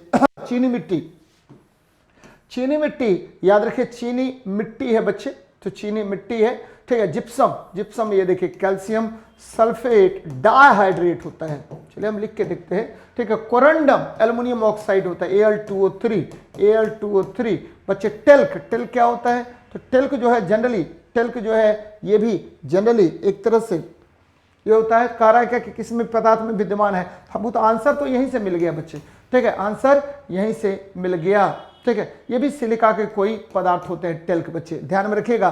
सबसे कठोर जो पदार्थ होता है हीरा होता है, और टेल्क जो है सबसे कम कठोर पदार्थ होता है, टेल्क जो है सबसे कम होता है, ठीक है। आपको उसके बाद जिप्सम होता है, TgC, कैल्साइट होता है, FAO ये देखिए, फ्लोरोस्पार, ठीक है। उसके बाद ऑर्थोक्लेस हो गया, FAO, एपेटाइट हो गया, ऑर्थोक्लेस हो गया, फिर क्या हो गया? TgC, FAO, QTCD, QTCD होता है बच्चे। याद रखिए, डायमंड सबसे अधिक क्या होगा? तो इसकी कठोरता होती है, और सबसे कम कठोरता किसकी होगी? टेल्क की होती है बच्चे, सबसे कम कठोरता क्या होगी? टेल्क की होती है। तो ये ध्यान में रखिएगा, ये भी एल्युमिनियम का कोई ना कोई यौगिक है। चूना पत्थर का रासायनिक नाम क्या है? तो चूना पत्थर को कैल्शियम कार्बोनेट कहते हैं बच्चे, क्या कहते हैं? कार्बोनेट कहते हैं। और सोडियम क्लोराइड ये टेबल सॉल्ट होता है, टेबल सॉल्ट को हम सोडियम क्लोराइड बोलेंगे बच्चा, एकदम ध्यान में रखिएगा। मैग्नीशियम क्लोराइड ये MgCl2 है, मैग्नीशियम क्लोराइड MgCl2 होता है। Sodium sulphide Na2SO4 sodium sulphide होता है, ये ध्यान में रखिएगा। चलिए बेटा, ठीक है, कह रहा है कि निम्नलिखित में सुमेलित कीजिए। सोडियम विद्युत का अच्छा सुचालक है, ये ठीक है, पहले देख लीजिए और ऑप्शन, ठीक है। सोडियम कमरे के ताप पर नहीं बच्चे, पानी है कमरे के ताप पर द्रव होता है। फिर देखते हैं, और चांदी ये हो गया विद्युत का सबसे अच्छा सुचालक। सीसा उष्मा का कुचालक हो गया, और उसको चाकू से काटा, चाकू से आसानी से काटा जा सकता है। तो बच्चे यहां देख लीजिए, सोडियम, सोडियम तो ए का हो गया क्या? तो ए का हो गया, यहां देखिए ए का हो गया क्या? तो 4 नंबर। तो देखिए कहां पर ए का 4 नंबर, बी देखते हैं, पारा बी का 2 ही है, बी का 2, ठीक है। हाँ यही आंसर हो गया बच्चे, आंसर हो जाएगा कौन सा, सी नंबर हो जाएगा, याद रखिएगा। ठीक है, उष्मा और विद्युत का सबसे अच्छा सुचालक जो होता है वो चांदी होता है, जबकि उष्मा और विद्युत का कुचालक कौन होगा, तो बच्चे आपको लेड होते हैं, लेड होते हैं। चलिए नेक्स्ट देखते हैं, बॉक्साइड अयस्क किसका अयस्क बच्चे, तो याद रखिए एल्युमिनियम के अयस्क बॉक्साइड होते हैं और इसका फॉर्मूला Al2O3 × 2H2O होता है। चलिए लोहे का अयस्क कौन होगा, तो लोहा का अयस्क होगा हेमेटाइट, हेमेटाइट होता है, या आपको क्या होगा, तो बच्चे ठीक है हेमेटाइट मैग्नेटाइट होगा, मैग्नेटाइट होता है, या आपको क्या होगा, तो लिमोनाइट होगा, लिमोनाइट होता है, या सिडेराइट होता है बच्चे, ये ध्यान में रखिएगा। तांबे का अयस्क क्या होता है, तो copper glass, copper glass CO2S copper glass होता है। सोने का अयस्क क्या होगा, तो सोने का अयस्क कैल्वेराइट होता है, कैल्वेराइट होता है, और AuTe2 होता है, AuTe2। तो बच्चे ये ध्यान में रखिएगा। एल्युमिनियम का अयस्क कौन हो गया, तो बॉक्साइट हो गया। बॉक्साइट किसका अयस्क हो गया, तो एल्युमिनियम का अयस्क होगा। नेक्स्ट देखते हैं, निम्नलिखित में से क्या जल से हल्का होता है, तो सोडियम जल से हल्का होता है। बच्चे एकदम ध्यान में रखिएगा कि which of the following is lighter than water, sodium, sodium, sodium. इसीलिए सोडियम को केरोसिन तेल में रखा जाता है, क्योंकि सोडियम अगर आपको ठीक है जल के ऊपरी भाग में चला आया, ये देखिए ये है, ये मान लीजिए जल है, तो जल सोडियम के ऊपरी भाग में आ जाएगा और यह अभिक्रिया करेगा और यहाँ पर H2 गैस निकलता है, ठीक है, H2 गैस निकलता है, हाइड्रोजन गैस निकलता है, और हाइड्रोजन गैस क्या होता है, आपको तीव्र गति से जलने लगता है बच्चे। यही कारण है, कहा जाता है कि जब ठीक है आपको सोडियम को जल में रखा जाए तो ऊपरी भाग में आने पर वह जलने लगता है। किस गैस के निर्माण के कारण, तो हाइड्रोजन गैस के निर्माण के कारण वह जलने लगता है। निम्नलिखित में से किसका गलनांक सबसे ठीक है उच्च होता है, यहां देखिए बोरोन, लोहा, एल्युमिनियम, सिलिकॉन। बहुत अच्छी बात है बच्चे, बोरोन, एल्युमिनियम, लोहा, सिलिकॉन, ये देखिए बहुत अच्छा क्वेश्चन है बच्चे। तो इसमें सबसे अधिक गलनांक किसका होगा, सबसे उच्च गलनांक किसका होगा, बोरोन का होता है, बोरोन का होता है। बोरोन का गलनांक इनमें ठीक है इनमें सबसे अधिक होगा बच्चे। तो बोरोन का गलनांक सबसे उच्च होता है। बोरोन का मेल्टिंग पॉइंट क्या होगा, सर्वाधिक होगा, सर्वाधिक इसमें, इस ऑप्शंस में। निम्नलिखित कौन सा मिश्र धातु नहीं है बच्चे, स्टील जो है लोहा और कार्बन का मिश्र धातु है, Fe+ कार्बन, ठीक है। अब देखिए ब्रॉन्ज, ब्रॉन्ज, ब्रॉन्ज मेडल, ठीक है, तो ब्रॉन्ज मेडल होता है कांसा, ठीक है बच्चे, कांसा, कांसा क्या हुआ, ब्रॉन्ज, ठीक है, कॉपर और टीना। चलो पीतल, पीतल क्या होगा, कॉपर और जिंक, ठीक है। और बच्चे तांबा, ये मिश्र धातु नहीं है, ये मुद्रा धातु है। कॉपर, कॉपर आपको क्या है, मुद्रा धातु है। और किस वर्ग का है, फर्स्ट बी, या 11वें वर्ग का धातु है, 11वें वर्ग का तत्व होता है कौन, कॉपर बच्चे। परमाणु संख्या 29। चलिए नेक्स्ट देखिए क्या कह रहा है, धब्बा रहित तो लोहा बनाने में लोहा के साथ क्या प्रयुक्त होगा, तो बच्चे क्रोमियम का प्रयोग करते हैं। क्यों, क्योंकि आपको पता है कि लोहा और कार्बन ठीक है मिला दिए तो ये बन गया स्टील, क्या बन गया, स्टील, और इसमें क्रोमियम डाल दिए इसको जंग रहित कर देता है, जंग रहित, यानी अब इसमें जंग नहीं लगेगा बच्चे, जंग नहीं लगेगा, याद रखिए, जंग रहित कर देता है, यानी आपको स्टेनलेस कर देता है, स्टेनलेस। तो स्टेनलेस करने के लिए किसका प्रयोग करेंगे, तो क्रोमियम का प्रयोग किया जाता है। बहुत अच्छी बात है, आगे देखते हैं, जंग लगने पर लोहा का भार क्या होगा, तो बढ़ता है बच्चे। जंग लगने पर लोहा का भार क्या होता है, बढ़ जाता है। याद रखिएगा, लोहा जब जंग लगेगा तो इसमें XH2O आकर के जुड़ जाता है और ये बना लेता है यहाँ देखिए 2Fe + 3O2 भी ले लीजिए, तो Fe2O3 × XH2O का निर्माण कर लेता है, लोहा का भार बढ़ जाता है। याद रखिए बच्चे, लोहा पर जंग लगने से लोहा के भार में वृद्धि होती है। निम्नलिखित में किसमें कार्बन नहीं है बच्चे, हीरा, हीरा आपको कार्बन का रवादार अपरूप है, रवादार, रवादार अपरूप होता है, अच्छी बात है। ग्रेफाइट कार्बन का ये भी रवादार अपरूप है। कोयला, कोयला कार्बन का बेरवादार अपरूप है, बेरवादार अपरूप होता है, यानी यहाँ पर कार्बन के सभी कार्बन है ही सब में, उपर्युक्त में से कोई नहीं होगा इसका आंसर। चलिए बेटा आगे देखते हैं, पेंसिल का लेड, किसका बना होता है? तो ग्रेफाइट का बना होता है, ग्रेफाइट के बने होते हैं पेंसिल का लीड। और चारकोल क्या होता है? तो बच्चे लकड़ी का चारकोल, यानी आपको पता होनी चाहिए कि लकड़ी के भंजक आसवन से, लकड़ी के भंजक आसवन से चारकोल बनते हैं, चारकोल का निर्माण होता है, चारकोल का निर्माण होता है, एकदम ध्यान में रखिएगा, निर्माण होता है किससे? तो आपको, ठीक है, लकड़ी के भंजक आसवन से। नेक्स्ट देखिए बेटा, कार्बन की मात्रा अधिक होती है किसमें? तो कार्बन की मात्रा, ढलवा लोहा में कार्बन कितना होता है? तो बच्चे ढलवा लोहा में, ठीक है, 1.5 से 2.5% कार्बन होता है कार्बन। पिटवा लोहा में 0.25 से 0.5% कार्बन होता है। स्टील में लगभग आपको, ठीक है, 0.5 से 1.5% कार्बन होता है, ठीक है, मिश्र धातु स्टील में। तो बराबर है, सबसे अधिक लोहा के कार्बन किसमें हो गया? ढलवा लोहा में। लेकिन यहां अगर आपको पिग आयरन रहता, पिग आयरन, ठीक है, या पिग आयरन रहता, सबसे अधिक आपको कार्बन किसमें होता? पिग आयरन में। और इसमें 4% कार्बन होता है। कितना परसेंट? 4% कार्बन होता है। चलिए, शुष्क बर्फ क्या होता है? तो बच्चे शुष्क बर्फ है, ठीक है, शुष्क बर्फ है क्या? तो बच्चे जमी हुई बर्फ नहीं, जमी हुई कार्बन डाइऑक्साइड, एकदम सही है बच्चे। शुष्क बर्फ ड्राई आइस को कहा जाता है, ड्राई आइस को हम शुष्क बर्फ कहते हैं, यानी ठोस कार्बन डाइऑक्साइड, ठोस carbon dioxide. Solid carbon dioxide को हम क्या कहते हैं? तो बच्चे सॉलिड कार्बन डाइऑक्साइड को हम क्या कहेंगे? तो शुष्क बर्फ कहते हैं, एकदम ध्यान में रखिएगा। Solid carbon dioxide is known as, आपको क्या कहलाएगा? तो शुष्क बर्फ कहलाएगा।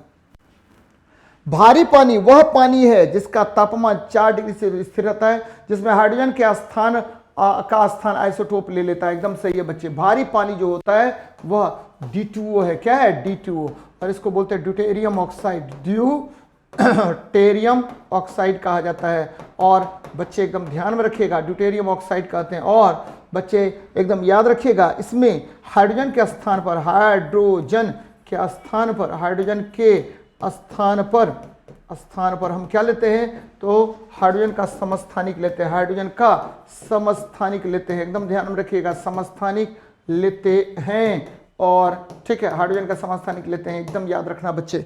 क्या लेते हैं हाइड्रोजन के स्थान पर? हाइड्रोजन का समस्थानिक लेते हैं। बार बार ये क्वेश्चन आपसे पूछेगा। चलिए, पानी का पीएच मान कितना होता है? बच्चे पानी मतलब क्या हुआ? H2O, और H2O मतलब क्या हुआ? जल है। और जल का पीएच मान जो है, जल क्या होता है? जल उदासीन होता है, उदासीन होता है। और पीएच मान कितना है? तो पीएच मान इसका 7 होता है। पीएच मान कितना होगा? 7। तो आंसर हो जाएगा 7। चलिए, विज्ञान का अध्ययन बच्चे, ठीक है, यह केवल जीवित वनस्पति का, केवल जीवित जानवरों का अध्ययन, जीवित और ठीक है मृत जानवरों का अध्ययन करेगा, चाहे कुछ भी हो। जूलॉजी याद रखिएगा, जून प्लस लोगस होता है, जीवित और मृत दोनों का अध्ययन करने वाला होता है बच्चे, एकदम ध्यान में रखिएगा। दोनों का अध्ययन करेगा, दोनों का अध्ययन करेगा, जीवित और मृत जानवरों के दोनों का अध्ययन करता है बच्चे। वनस्पति के अध्ययन के लिए बोटनी होता है, बोटनी याद रखिए। बोटनी के जन्मदाता किसको कहा जाता है? तो लेमार्क और ट्रिवेरनस ने, ठीक है, आपको लेमार्क और थ्योपरेटस को क्या कहते हैं? तो थ्योपरेटस को कहा जाता है फादर ऑफ बॉटनी। लेकिन ठीक है, आपको जूलॉजी, फादर ऑफ जूलॉजी किसको कहते हैं? तो अरिस्तु को कहते हैं, एरिस्टोटल को कहा जाता है। ये ध्यान में रखिएगा, आसान क्वेश्चन सब है। चलिए, फूलों के अध्ययन को हम क्या कहते हैं? तो फूलों के अध्ययन को याद रखिए बच्चे, एंथोलॉजी कहेंगे। घास का अध्ययन क्या कहलाएगा? तो एग्रोएस्ट्रोलॉजी कहलाएगा। ठीक है, आपको एकदम याद रखना बच्चे, एंथोलॉजी हो गया। क्या हो गया? एंथोलॉजी हो गया। चलिए नेक्स्ट देखते हैं, रेशम कीट पालन को क्या कहते हैं? आसान क्वेश्चन है बच्चे, ठीक है। इस बार जो सेट किया है बच्चा लोगों ने कहा मुझे कि मैं सेट कर रहा हूं क्वेश्चन, देख लीजिए क्वेश्चन का स्टैंडर्ड, ठीक है बच्चे। रेशम कीट का पालन, सेरीकल्चर, एपीकल्चर शहद पालन हो गया, हॉर्टिकल्चर बच्चे, ठीक, हॉर्टिकल्चर बागवानी, फ्लोरिकल्चर यानी फूलों का उत्पादन। याद रखिए, रेशम कीट के पालन को हम सेरीकल्चर कहते हैं। और रेशम कीट में क्या होता है? तो जो फीमेल कीट होता है, फीमेल जो होता है उसको रानी मक्खी कहते हैं। और बच्चे, ठीक है, आपको मतलब आपके एपीकल्चर की बात मैं कर रहा हूं, एपीकल्चर होता है, उसके बाद ठीक है, उसके बाद होती है, वर्कर की होती है। और मैंने कई बार आपको पढ़ाया है कि बच्चे मधुमक्खी जो गमन करता है, ठीक है, वह उसका जो मूवमेंट होता है वो वेगल डांस करते हुए गमन करता है, एक वेगल नृत्य होता है, उसके आधार पर गमन करता है। और सबसे पहले वॉन फ्रिस नामक वैज्ञानिक ने आपको मधुमक्खी के नृत्य के बारे में चर्चा किया था बच्चे, तो ये ध्यान में रखिएगा। जेनेटिक्स निम्न में से किसका अध्ययन है जी? मेंडल का नियम, याद रखिए मेंडल का नियम, जैव विकास, डीएनए की संरचना, आनुवंशिकता और विचरण, ठीक है बच्चे। जेनेटिक्स निम्न में से किसका अध्ययन है? तो यहां देखिए मेंडल का नियम, तो मेंडल ने जेनेटिक्स के नियम दिए थे, यह इसका अध्ययन नहीं है बच्चे। जनरली हम लोग क्या करते हैं कि जेनेटिक्स में आनुवंशिकता और विचरण का अध्ययन करते हैं। फादर ऑफ जेनेटिक्स भले मेंडल को कहते हैं, लेकिन देखिए बच्चे मेंडल के नियम का अध्ययन नहीं करेंगे। मेंडल ने आनुवंशिकता के नियम दिए थे, या हेरिडिटी और वेरिएंस या हेरिडिटी और वेरिएशन का अध्ययन करते बच्चे, हेरिडिटी और वेरिएशंस का अध्ययन हम लोग करेंगे। हाइड्रोपोनिक्स क्या होता है? यहां देखिए जल संरक्षण, ठीक है, हाइड्रो कंजर्वेशन बोलते हैं बच्चे। सब्जियों का अध्ययन ओलेरीकल्चर, पादपों में कलम लगाना, ठीक है, कलम लगाना, ये क्या होता है? वेजिटेटिव प्रोपगेशन होता है। ध्यान दीजिए, जल संरक्षण, हाइड्रो कंजर्वेशन मैंने कहा, हाइड्रो कंजर्वेशन कहा मैंने, कंजर्वेशन कहा। फिर देखिए सब्जियों की खेती, ओलरी कल्चर कहा मैंने, ओलरी कल्चर कह दिया, कल्चर कह दिया। पादप में कलम लगाना, तो ये वेजिटेटिव प्रोपगेशन होता है, वेजिटेटिव प्रोपगेशन याद रखिएगा।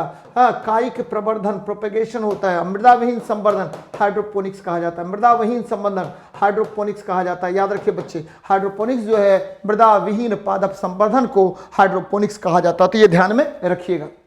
नेक्स्ट देखिए, पृथ्वी पर सबसे पुराना जीव कौन सा है? तो बच्चे सबसे पुराना जीव नीला हरित शैवाल है। याद रखिए, ब्लू ग्रीन अलगी है, और ये प्रोकैरियोट्स है बच्चे। क्या है? प्रोकैरियोट्स है। इसमें विकसित नाभिक नहीं होता, विस्तृत केंद्रक नहीं पाया जाता है, तो एकदम ध्यान में रखिएगा, विस्तृत केंद्रक इसमें नहीं पाया जाएगा। तो ये नीला हरित शैवाल या साइनोबैक्टीरिया आपको सबसे आदिम जमाना का क्या है? जीव है बच्चे। पुस्तक द ओरिजिन ऑफ स्पीशीज किसने लिखी थी? तो बच्चे ओरिजिन ऑफ स्पीशीज लिखने का काम किया था, ठीक है, आपको ओरिजिन ऑफ स्पीशीज, ठीक है, डार्विन ने लिखा था, डार्विन ने लिखा था। और बच्चे इन्होंने ही, ठीक है, द थ्योरी ऑफ इवोल्यूशन दिया था। लिनियस को हम लोग, ठीक है, फादर ऑफ टेक्सोनोमी कहते हैं, फादर ऑफ टेक्सोनोमी यानी वर्गीकी का जनक, फादर ऑफ टेक्सोनोमी कहा जाता है। किसको बच्चे? तो कार्लस लिनियस को। और मेंडल याद रखिए फादर ऑफ जेनेटिक्स कहते हैं। और लेमार्क ने सबसे पहले उत्तरजीविता का सिद्धांत या यूज एंड अनयूज थ्योरी, लेकिन अगर ऐसा क्वेश्चन पूछे कि सबसे पहले, ठीक है, आपको पर्यावरण से संबंधित बातों के बारे में किसने बताया था? तो लेमार्क ने ही बताया था बच्चे, याद रखिएगा। विकासवाद के सिद्धांत पर चर्चा सबसे पहले किसने की थी? तो लेमार्क ने ही किया था। चलिए, आर्कियोपेट्रिक्स क्या है? तो जुरासिक वर्ग का सर्वपुरातन पक्षी, गलत बात है बच्चे, सर्वपुरातन पक्षी आर्कियोपेट्रिक्स, सही है बच्चे, ठीक है सर, यही है, सर्वपुरातन पक्षी हो गया, ठीक है। जुरासिक वर्ग का सर्वपुरातन पक्षी याद रखिए आर्कियोपेट्रिक्स को कहा जाता है। ये सब फेमस क्वेश्चन है, बराबर पूछे जाने वाला क्वेश्चन है। निम्नलिखित में कौन मछली नहीं है? ये देखिए, अच्छा क्वेश्चन है बच्चे। स्टार फिश जो है यह इकाइनोडर्माटा है, ध्यान में रखिएगा। ये क्या है? तो इकाइनोडर्माटा होता है, इकाइनोडर्माटा है आपके स्टार फिश, ठीक है, स्टार फिश इकाइनोडर्माटा, ठीक है बच्चे, ये आ गया, यही आपको फिश नहीं है। जनरली आपको ध्यान में रखिएगा, बार बार आपसे क्वेश्चन पूछेगा कि इकाइनोडर्माटा किसे कहते हैं, ठीक है, स्टार फिश क्या है बच्चे, डॉग फिश क्या है। तो इस तरह का प्रश्न रेगुलर आपसे पूछता है, और इस पर एकदम ध्यान, बारीकी से ध्यान रखिएगा बच्चे, ठीक है। बार बार आपसे क्वेश्चन इस तरह का पूछेगा,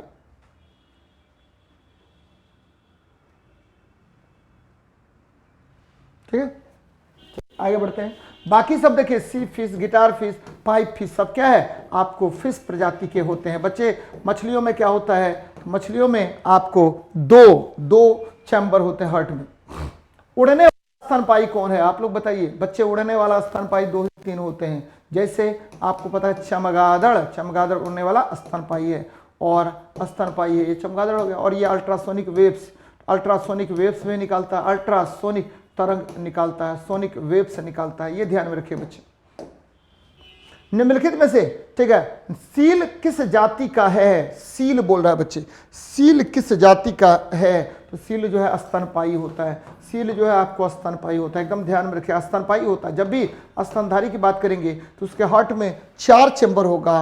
और बच्चे स्तनपायी जो है जनरली आपको अपने बच्चों को दूध पिलाती है, ध्यान रखिए, मैच्योर बच्चों को जन्म देती है, कुछ को छोड़ करके। ऑक्टोपस क्या है? तो मृदु कवची मोलस्का है बच्चे। ऑक्टोपस इज, ठीक है, आपको क्या होगा, इसे मोलस्क होता है ऑक्टोपस। ऑक्टोपस, ठीक है, मृदु कवची होता है, मृदु कवची मोलस्का है, मृदु कवची मोलस्का है। एकदम बार बार क्वेश्चन पूछेगा आपसे, मृदु कवची मोलस्का है। चलिए, कड़कनाथ एक किस्म है बच्चे, ठीक है, मुर्गे का। धोनी इसका, ठीक है, बहुत ज्यादा क्या करता है जी, धोनी इसका ब्रांड एम्बेसडर का एक तरह से है, बहुत ज्यादा कड़कनाथ मुर्गे का, ठीक है, मुर्गे का कहा जाता है कड़कनाथ मुर्गे का जो मीट है उसका जो हड्डियां होती है वो भी आपके लिए बहुत बहुत लाभदायक होता है। तो ये ध्यान में रखिएगा, चिकन, मुर्गे। मच्छरों के बारे में निम्नलिखित कथनों पर विचार कीजिए। केवल नर रक्त चूसते हैं, गलत बात है। मादा केवल नर, मादा रक्त चूसती है, ये सही है। मादा पौधा, गलत बात है। मादा की अपेक्षा नर के डने बड़े होते हैं, नर के डने नहीं बच्चे, नर की अपेक्षा मादा के डने बड़े होते हैं। यानी आपको सही हो गया 2 और 5। देखते हैं ऑप्शन में 2 और 5, देखे ना, डी नंबर, केवल 2 और 5 सही है, बाकी सब क्या होगा, गलत हो गया। जब चींटियां काटती है तो वह अंतःक्षेपित करता है मिथेनॉल, क्या करेगा, मिथेनॉल, ठीक है, मिथेनॉल नहीं बच्चे, मिथेनॉल होता तो होता मिथेनोइक एसिड होना चाहिए था। क्या होना चाहिए था, मिथेनोइक एसिड होना चाहिए था। तो यहाँ देखिए कहाँ पर है, फॉर्मिक अम्ल है ना, इसी को क्या बोलते हैं, मिथेनोइक एसिड बोलते हैं, मिथेनोइक एसिड बोलते हैं, ध्यान में रखिएगा, मिथेनोइक एसिड, या इसका फॉर्मूला होता है HCOH, ये आपको निक्षेपित करता है बच्चे। ग्लेशियल एसिटिक अम्ल, ये क्या होता है, ग्लेशियल एसिटिक अम्ल जो है, एसिटिक एसिड की बात कर रहे हैं हम, और इसे विनेगर कहा जाता है। क्या कहते हैं, विनेगर कहते हैं। चलिए, निम्न में कौन सा तना है, तो बच्चे अदरक जो है ये तना है, ठीक है, गिंजर तना है, और ये राइजोम होता है, राइजोम। और बच्चे शकरकंद नेपिफॉर्म रूट, गाजर कोनिकल रूट, सलजम भी नेपिफॉर्म रूट होता है बच्चे। ये सभी क्या है, आपको रूट है, लेकिन आपको तना क्या हो गया, अदरक हो गया। चलिए नेक्स्ट देखते हैं। आलू है, आलू क्या है बच्चे, सलकंद तो होगा नहीं, प्याज लहसुन सलकंद होता है, प्याज और लहसुन सल्ककंद होता है, एकदम ध्यान में रखिएगा, सल्ककंद होता है। फल होगा नहीं, मूल होता है, मूल होगा, आलू एक मूल है नहीं, आलू फल है नहीं, कंद है बच्चे, ट्यूबर है। आलू तना होता है, आलू पर आपको पता है कि बर्ड पाए जाते हैं, इसीलिए इसको ट्यूबर कहा जाता है। क्या कहते हैं, ट्यूबर कहते हैं। तो आंसर हो जाएगा कौन, सी नंबर, एकदम ध्यान में रखिएगा, आंसर हो गया सी नंबर। नेक्स्ट देखते हैं। खरा लौंग है, लौंग क्या है, तो जड़ की गांठें नहीं बचे, सूखे फूल होते हैं, तने की गांठें पत्तियां होती है। Stem, stem modules, dried flowers, dried flowers तो होगा नहीं बच्चे, ड्राइड फ्लावर्स, ठीक है। कलियां हम क्या बोलते हैं, क्लोव, क्लोव जो है ये एक तरह से क्या होता है, तो यह जो है एक तरह से बर्ड्स होता है, या ड्राइड फ्लावर्स भी कह सकते हैं बच्चे। तो आंसर क्या होगा, ड्राइड फ्लावर्स, सूखे फूल। चलो नेक्स्ट देखते हैं। मटर पौधा है, कैसा है मटर पौधा भाई, तो हर्ब्स है, भूस है, ठीक है। आपको पता होगा कि मटर में फाइब्रस रूट पाया जाता है, फाइब्रस रूट पाया जाता है, और इस तरह का होगा, इसमें रूट नोड्यूल्स पाया जाता है बच्चे, रूट नोड्यूल्स पाया जाता है। और जब भी रूट नोड्यूल्स पाया जाएगा तो उसको शाक कहते हैं, हर्ब्स कहते हैं। क्या कहते हैं, हर्ब्स कहते हैं। निम्न में कौन सा एक सच्चा फल नहीं है, तो बच्चे सच्चा फल, सेब आपको सच्चा फल नहीं है। सेब जो है थैलमस से विकसित होता है, थैलमस से विकसित होता है, और यह सच्चा फल नहीं होता है। एकदम याद रखिए, अंगूर सच्चा फल, आलू बुखारा, खजूर, ये सभी सच्चे फल हैं, लेकिन सेब आपको सच्चा फल नहीं होता। देखिए सच्चा फल का मतलब क्या होता है, तो सच्चा फल का मतलब होता है जो आपको क्या, ओवरी से, यानी एक तरह से कहे जो भ्रूण, एम्ब्रियो से विकसित नहीं होता, एम्ब्रियो से विकसित नहीं होता, जो पादप के अन्य भागों से विकसित होता है, ठीक है। जो एम्ब्रियो से विकसित नहीं होता है उसे हम असत्य फल कहते हैं, और जो विकसित होगा उसे हम सत्य फल कहते हैं। तो ये ध्यान में रखिएगा। नेक्स्ट देखते हैं। सिनकोना की छाल से प्राप्त औषधि को मलेरिया के उपचार में प्रयुक्त किया जाता है। किस कृत्रिम औषधि ने इस प्राकृतिक उत्पाद को जगह ले ली है बच्चे, क्लोरोक्विन। क्लोरोक्विन, वर्तमान में हम क्लोरोक्विन का प्रयोग करते हैं। क्लोरोमाइसिटीन, टेट्रासाइक्लिन और एम्पिसिलिन, ये सभी एंटीबायोटिक है बच्चे। क्या है, एंटीबायोटिक्स है, जो जीवाणुओं के विरुद्ध अलग अलग कार्यों में यूज होता है। लेकिन आपको पहले से क्विनीन का प्रयोग करते थे, लेकिन वर्तमान में क्लोरोक्विन का यूज करते हैं। याद रखिए, सिनकोना के छाल से हम क्विनीन प्राप्त करते थे। मरुस्थलीय पादपों की जड़ें लंबी होती है क्योंकि भूमि का उच्च तापमान जड़ों को नहीं बच्चे, भूमि में पानी नहीं होता है, अतः यह सख्त होकर जड़ों पर दबाव डालती है, जिससे वह लंबी हो जाती है। आंसर क्या होगा, सी नंबर होगा। याद रखिए, the roots of deserts plants are long because, ठीक है बच्चे, there is no water in the land, therefore it hardens and puts pressure on the root due to which they become longer. याद रखना है। खमीर एक प्रकार का क्या है बच्चे, तो कवक है। याद रखिए ईस्ट क्या होता है, ईस्ट जो है आपको ध्यान में रखना है, ये सेक्रोमाइसिस सेरिवेसी है। सेक्रोमाइसिस सेरिवेसी होता है, सेक्रोमाइसिस सेरिवेसी होता है बच्चे, सेक्रोमाइसिस सेरिवेसी होता है, एकदम याद रखिएगा, सेरिवेसी होता है, सेरिवेसी VCAE होता है बच्चे। और इसका उपयोग हम लोग किस में करते हैं, तो बच्चे ठीक है आपको ग्लूकोज के किण्वन में इसका प्रयोग हम लोग करते हैं। मशरूम क्या है, तो मशरूम एक प्रकार का कवक होता है बच्चे। मशरूम, व्हाट इज मशरूम, अगर बात करें तो फंगस होता है। मशरूम एक प्रकार का कवक है और इसका विशेष रूप से हम अलग अलग कार्यों में इसका उपयोग करते हैं बच्चे। इसमें सबसे अधिक प्रोटीन होता है। चलिए, साधारण मानव में गुणसूत्र की संख्या कितनी होती है, तो गुणसूत्र की संख्या 46 होगा या 23 जोड़ा होगा, या बच्चे ठीक है, दो बातें यहां पर ध्यान में रखना है, 22 जोड़ा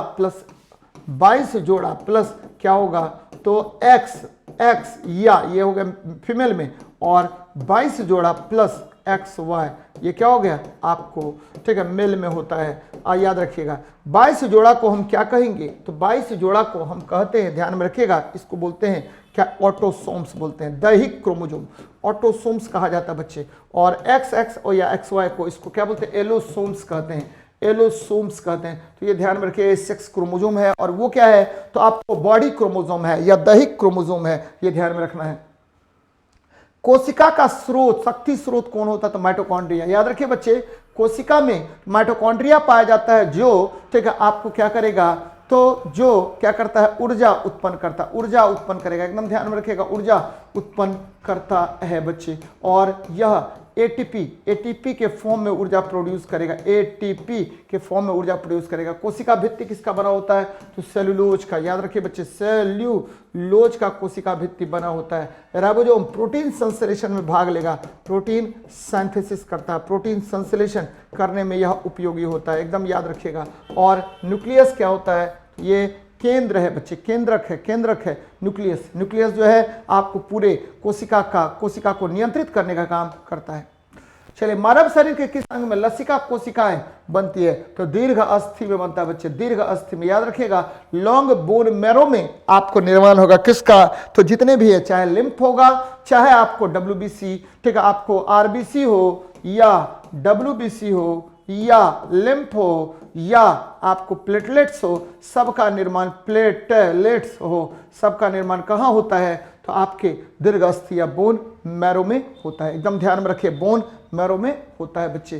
तो यहाँ देखिए, मानव शरीर के किस अंग में लसिका कोशिकाएं, ये RBC, WBC, लिम्फ, ये सबका निर्माण होगा। लसिका कोशिका, लिम्फ, दीर्घ अस्थि, बोन मैरो में निर्मित होगा। और मरेगा कहां पर, तो ये तिल्ली में जाकर के मरता है, स्प्लीन में जाकर के मरता है बच्चे। तो ध्यान में रखिएगा, स्प्लीन में यकृत जो है यहां से पित्त रस का श्रवण होता है। अग्न्याशय क्या होगा, ये पेनक्रियाज है बच्चे, अग्न्याशय पेनक्रियाज होता है, तो ये ध्यान में रखिएगा। चलिए, प्लाज्मा झिल्ली बनी होती है किसका, तो प्लाज्मा झिल्ली बनी होती है प्रोटीन लिपिड का, प्रोटीन और लिपिड दोनों। तो आंसर हो जाएगा D नंबर बच्चे, प्लाज्मा झिल्ली। याद रखिए, प्लाज्मा, ठीक है, प्लाज्मा मेम्ब्रेन किसके बने होते हैं, ये बने होते हैं, ठीक है, प्रोटीन प्लस लिपिड के बने होते हैं। ध्यान में रखिए बच्चे, बार बार आपको यहाँ पर प्रश्न आपसे पूछेगा, ठीक है, बहुत अच्छी बात है, प्रोटीन और लिपिड के बने होते हैं। चलिए, कंप्यूटर की अस्थायी स्मृति को क्या कहा जाता है, तो बच्चे अस्थायी स्मृति को रोम कहते हैं। क्या कहते हैं, रोम कहते हैं। याद रखिएगा, रोम का मतलब क्या होता है, रीड ओनली मेमोरी होता है। और ये ध्यान में रखिएगा कि यह नॉन वोलाटाइल मेमोरी है, नॉन वोलाटाइल, ठीक, और वाष्पशील मेमोरी होता है, नॉन वोलाटाइल मेमोरी होता है। और इसका बृहद पैमाने पर हम लोग क्या करते हैं, यूज करते हैं। रैम जो होता है रैंडम एक्सेस मेमोरी है, रैम जो है रैंडम एक्सेस मेमोरी होता है बच्चे, ये ध्यान में रखिएगा। सीपीयू क्या होगा, सेंट्रल प्रोसेसिंग यूनिट होता है, सेंट्रल प्रोसेसिंग यूनिट होगा सीपीयू। और इसका बृहद पैमाने पर बच्चे, सीपीयू जो सेंट्रल प्रोसेसिंग, इसे हम क्या कहते हैं, कंप्यूटर का दिमाग भी कहा जाता है, ब्रेन ऑफ कंप्यूटर। कोबोल क्या है, तो कोबोल जो है कंप्यूटर की भाषा है बच्चे, कोबोल कंप्यूटर की भाषा होती है, कंप्यूटर लैंग्वेज। डिजिटल कंप्यूटर किस सिद्धांत पर कार्य करता है? तो लॉजिकल सिद्धांत पर। बच्चे आपको पता होगा कि कंप्यूटर जब भी हम बात करते हैं तो यहां पर ALU की बात करते हैं, अर्थमेटिक लॉजिकल यूनिट। और इसमें दो तरह के यूनिट होते हैं, CPU जो होता है उसमें मेमोरी यूनिट और ठीक है अर्थमेटिक यूनिट होता है बच्चे। तो AU अर्थमेटिक यूनिट हो गया और ये देखिए लॉजिकल यूनिट हो गया। तो दो तरह के यूनिट से यह बना हुआ होता है। अर्थमेटिक यूनिट मतलब क्या हुआ, तो चाहे प्लस हो, माइनस हो, डिवाइड हो, ये सब काम होगा। लॉजिकल यूनिट क्या होगा, ग्रेटर देन, ठीक है, आपको बराबर, लेस देन, ये सब काम हम यहाँ पर करते हैं। तो लॉजिकल सिद्धांत पर काम करता है। किस सिद्धांत पर काम करेगा? लॉजिकल सिद्धांत पर काम करता है।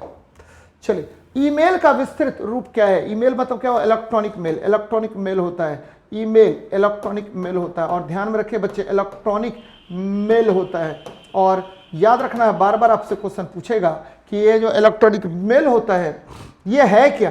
तो ये इसका आपको रे टॉमिल्सन ने इसका निर्माण किया था। और बच्चे यह एक तरह से मेल है जो क्या करते हैं, जो आपको कोई भी ईमेल आईडी है उसके थ्रू हम संचार करने का काम करते हैं। संचार में ये सुविधाजनक होता है। चलिए, तो यहां देखिए इलेक्ट्रॉनिक मेल कर लीजिए, इलेक्ट्रॉनिक मेल। चलिए बेटा आगे देखते हैं। भूस्थिर उपग्रह घूमता है। तो बच्चे भूस्थिर उपग्रह ये आपकी पृथ्वी है और पृथ्वी से ऊपर, ये देखिए पृथ्वी से ऊपर, ठीक है, कितना पर? तो बच्चे 36,000 किलोमीटर की ऊंचाई पर, 36,000 किलोमीटर की ऊंचाई पर आपको क्या पाया जा रहा है? तो एक उपग्रह पाया जाता है और ये पृथ्वी के चारों तरफ चक्कर लगाता है। तो ध्यान में रखिएगा, ठीक है। ऊंचाई उपग्रह के द्रव्यमान पर निर्भर करती है, गलत बात है। किसी भी ऊंचाई पर, स्थिर ऊंचाई पर, ध्रुव के ऊपर ऊंचाई पर नहीं बच्चे, स्थिर ऊंचाई पर निर्भर करता है। तो कितने ऊंचाई पर वो है ये आपको डिपेंड करेगा। आपको देखिए अब कह रहा है कि भूस्थिर उपग्रह घूमता है, इसका वेग जो होता है v0 बराबर क्या होगा, रूट अंडर, ठीक है, आपको GR होता है बच्चे, GR। ये कक्षा की त्रिज्या पर निर्भर करेगा, यानी कक्षा कितनी ऊंचाई पर स्थित है उस पर निर्भर करेगा। याद रखिएगा कि आपको भूस्थिर उपग्रह क्या होता है, तो भूस्थिर उपग्रह होता है पृथ्वी से 36,000 किलोमीटर की ऊंचाई पर एक उपग्रह होता है जो पृथ्वी के चारों तरफ चक्कर लगाता है। उस उपग्रह को हम क्या कहते हैं, भूस्थिर उपग्रह कहते हैं। तो ये ध्यान में रखनी चाहिए आपको। नेक्स्ट देखिए, भारतीय उपग्रह श्रृंखला इनसेट का एक उदाहरण है। किसका उदाहरण है? तो बच्चे इनसेट, इंडियन नेशनल सैटेलाइट, संसाधन उपग्रह, सैन्य उपग्रह, ध्रुवीय उपग्रह, मौसम, ये देखिए संसाधन उपग्रह है बच्चे, रिसोर्स सैटेलाइट है, ठीक है, आपको मेट्रोलॉजिकल रिलेटेड सैटेलाइट है। इनसेट जो है इंडियन नेशनल सैटेलाइट होता है। जनरली इनसेट का प्रयोग हम लोग किस में करते हैं, ये देखिए, अच्छा क्वेश्चन है बच्चे। आपको इंडियन नेशनल सैटेलाइट जो है इसका उपयोग, इनसेट की बात करें, INSAT, इनसेट, ये क्या होता है? तो बच्चे इनसेट का उपयोग हम लोग करते हैं संचार में इनसेट का उपयोग करते हैं मौसम संबंधी जानकारी को हासिल करने में। तो ये आंसर क्या होगा इसका बेटा? तो ये मौसम विज्ञान संबंधी उपग्रह में भी इसका उपयोग करते हैं, यानी संचार के क्षेत्र में हम करेंगे। भारतीय अंतरिक्ष कार्यक्रम के जनक किसे कहे जाते हैं? तो आपको याद रखिए, ठीक है, आपका डॉक्टर विक्रम अम्बालाल साराभाई को, ठीक है, कहते हैं बच्चे भारतीय अंतरिक्ष कार्यक्रम के जनक कहे जाते हैं। कौन? तो बच्चे एकदम ध्यान में रखिएगा, डॉक्टर विक्रम साराभाई। सतीश धवन अंतरिक्ष केंद्र श्रीहरिकोटा में है, ठीक है बच्चे। होमी जहांगीर भाभा को भारत में परमाणु ऊर्जा का पिता कहिए, परमाणु ऊर्जा का पिता कहा जाता है, परमाणु ऊर्जा का पिता कहते हैं। जबकि परमाणु बम का जनक, भारत में परमाणु बम का जनक किसे कहा जाता है? तो डॉक्टर राज रमन्ना को कहते हैं। तो ये ध्यान में रखिएगा। नेक्स्ट देखिए, हवाई जहाज के ब्लैक बॉक्स का क्या रंग होता है? नारंगी रंग होता है बच्चे। ब्लैक बॉक्स कॉकपिट में, दुर्घटना के समय कॉकपिट में होने वाली जितनी भी घटनाएं होती है उसको रिकॉर्ड करने का काम करता है। चलिए, निम्नलिखित में से कौन सा मिसाइल नहीं है? तो बच्चे आकाश मिसाइल है, आपको पता है पटना 1986, ठीक है, में क्या होगा, 1986 से लेकर के 88 तक में आपको, ठीक है, पटना नामक मिसाइल्स का विकास हुआ था। पृथ्वी, अग्नि, त्रिशूल, नाग और आकाश, नाग भी है इसी में। नाग जो है सरफेस टू सरफेस, ठीक है, मिसाइल है बच्चे, ठीक है। आकाश जो है सरफेस टू एयर मिसाइल है बच्चे, ठीक है। अग्नि जो है सरफेस टू सरफेस मिसाइल है। और आपको Pinaka multi barrel rocket launcher है, मल्टी बैरल रॉकेट लॉन्चर, एकदम ध्यान में रखिए, बैरल रॉकेट लॉन्चर होता है, एकदम ध्यान में रखिए बच्चे, मल्टी बैरल रॉकेट लॉन्चर होता है। और इसका उपयोग हम लोग पिनाका, ठीक है, एक मिनट में 12 रॉकेट यह छोड़ता है, ध्यान में रखिएगा। चले, प्रक्षेपास्त्र अस्त्र क्या है? अस्त्र अस्त्र क्या है बच्चे? अभी थोड़ी देर पहले मैंने बताया था कि स्थल से स्थल, ठीक है, अग्नि और पृथ्वी, स्थल से हवा, स्थल से हवा, ध्यान दीजिए बच्चे, स्थल से हवा अगर बात करें तो क्या मैंने कहा था? तो दो चीज, आकाश, आकाश और त्रिशूल, आकाश और त्रिशूल, ये मैंने कहा था बच्चे। आकाश और त्रिशूल जो है आपको सतह से हवा में, हवा से हवा में मार करेगा। कहां से कहां मार करेगा? हवा से हवा में मार करेगा बच्चे, प्रक्षेपास्त्र अस्त्र। इलेक्ट्रिक बल्ब की खोज किसने की थी? Thomas Alva Edison. खोजिए पहले, थॉमस अल्वा एडिसन है, ग्राहम बेल इसने, ठीक है बच्चे, ग्राहम बेल ने, ठीक है, ध्यान में रखिएगा, ग्राहम बेल ने, ठीक है, ग्राहम बेल जो है उन्होंने, ठीक है, टेलीफोन जैसी चीज़ों के बारे में बताया था और ठीक है बहुत सारा काम इन्होंने किया था बच्चे, ग्राहम बेल ने, ठीक है। थॉमस अल्वा एडिसन ने एक्सीडेंटली आपको विद्युत बल्ब का निर्माण किया था बच्चे, एक्सीडेंटली इन्होंने आविष्कार कर दिया विद्युत बल्ब का। विद्युत बल्ब में हम टंगस्टन के फिलामेंट का प्रयोग करते हैं, इसमें आर्गन गैस का प्रयोग किया जाता है जिससे, ठीक है, फिलामेंट का ऑक्सीकरण ना हो, इसके लिए। वैज्ञानिक अल्बर्ट आइंस्टीन प्रसिद्ध है बच्चे, किसके लिए? तो बच्चे हाइड्रोजन की परमाणु संरचना की व्याख्या के लिए। हाइड्रोजन की परमाणु संरचना की व्याख्या किसने की थी? बोर ने किया था, बोर ने किया था, ध्यान में रखिए। प्रकाश विद्युत प्रभाव के लिए आंसर हो जाएगा बी नंबर। प्रथम नाभिकीय रिएक्टर बनाने का काम किसने किया था? एनरिको फर्मी ने बनाया था बच्चे। और न्यूट्रॉनों के अस्तित्व की खोज किसने की थी? भविष्यवाणी की थी। न्यूट्रॉनों के अस्तित्व की भविष्यवाणी की थी किसने? तो बच्चे ये किया था चैडविक ने इसका खोज भी कर दिया था। चैडविक ने न्यूट्रॉनों की खोज किसने की थी? तो ठीक है, चैडविक ने किया था। आगे बढ़ते हैं। अंतरिक्ष में जाने वाला प्रथम अंतरिक्ष यात्री कौन था? यूरी गैगरिन प्रथम अंतरिक्ष यात्री कौन थे? तो यूरी गैगरिन थे, ध्यान में रखिएगा। कौन थे बच्चे? तो यूरी गैगरिन थे, प्रथम अंतरिक्ष यात्री कौन थे? Yuri Gagarin. अगर भारत की बात करें तो भारत के प्रथम अंतरिक्ष यात्री कौन थे? तो राकेश शर्मा। और महिला कौन थी? तो कल्पना चावला। एटीएम से क्या तात्पर्य है? ATM automated teller machine, ATM automated teller machine, देखिए कहां पर ऑटोमेटेड टेलर मशीन है ना, ठीक है। एटीएम प्लास्टिक कार्ड होता है जिसके सहारे हम लोग मशीन से पैसा को क्या करते हैं? निकालते हैं बच्चे। स्वचालित कलाई घड़ियां में ऊर्जा कहां से मिलती है बच्चे? यह दाब विद्युत प्रभाव पर, पीजो इलेक्ट्रिक इफेक्ट पर काम करता है। दाब विद्युत प्रभाव पर यह कार्य करता है। और याद रखिएगा हमारे हाथ के विभिन्न संचालन से इसको क्या मिलता है? तो ऊर्जा प्राप्त होता है।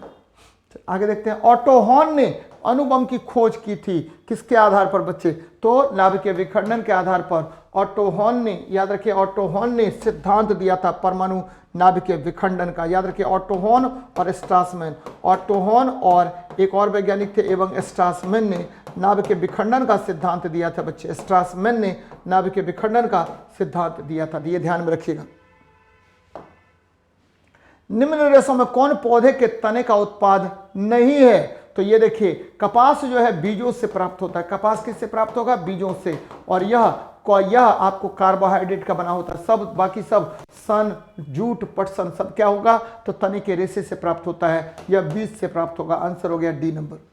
चलिए, हमारे शरीर का अधिकतम भार होता है तो बच्चे हमारे शरीर का अधिकतम भार जल का होता है। किसका होगा? जल का होता है। ध्यान में रखिए बच्चे, हमारे शरीर का अधिकतम भार किसका होगा? तो जल का होता है। लगभग 65% से 70% हमारे शरीर में क्या पाया जाता है? तो जल पाया जाता है। तो ये ध्यान में रखिएगा बच्चे। हमारे शरीर की अस्थियां किसकी बनी होती है? तो ट्राई कैल्शियम फॉस्फेट का, CA3PO4 हॉल 2 का बना होता है। ट्राई कैल्शियम फॉस्फेट के बने होते हैं। चलिए नेक्स्ट देखते हैं। मानव कंकाल में अब तक ज्ञात हड्डियों की संख्या कितनी है? तो 206 हड्डियां मानव कंकाल में होता है बच्चे। ध्यान रखिएगा कि हमारा जो चेहरा है वह 14, कान जो है 6, ठीक है, आपका जो कपाल है वो 8 हड्डियों का बना होता है। कुल मिलाकर के बीच में जोड़ने वाला 29, यानी स्कल बोन जो है वो लगभग 29 हड्डियों का बना होता है। हाथ की उंगलियां 60 होती है बच्चे, 30-30 60 होता है। चलिए अच्छी बात है, आगे देखते हैं। ठीक है, नाखून काटते समय दर्द नहीं होता है। नाखून मृत कोशिकाओं के द्रव द्वारा बने रहते हैं जिनमें रक्त संचार नहीं होता है, जिसके कारण आपको नाखून दर्द नहीं करेगा। तो आंसर हो गया ए नंबर। याद रखिए बच्चे, नाखून जो है केराटिन प्रोटीन का बना होता है। किसका बना होगा? केराटिन प्रोटीन का बना होता है।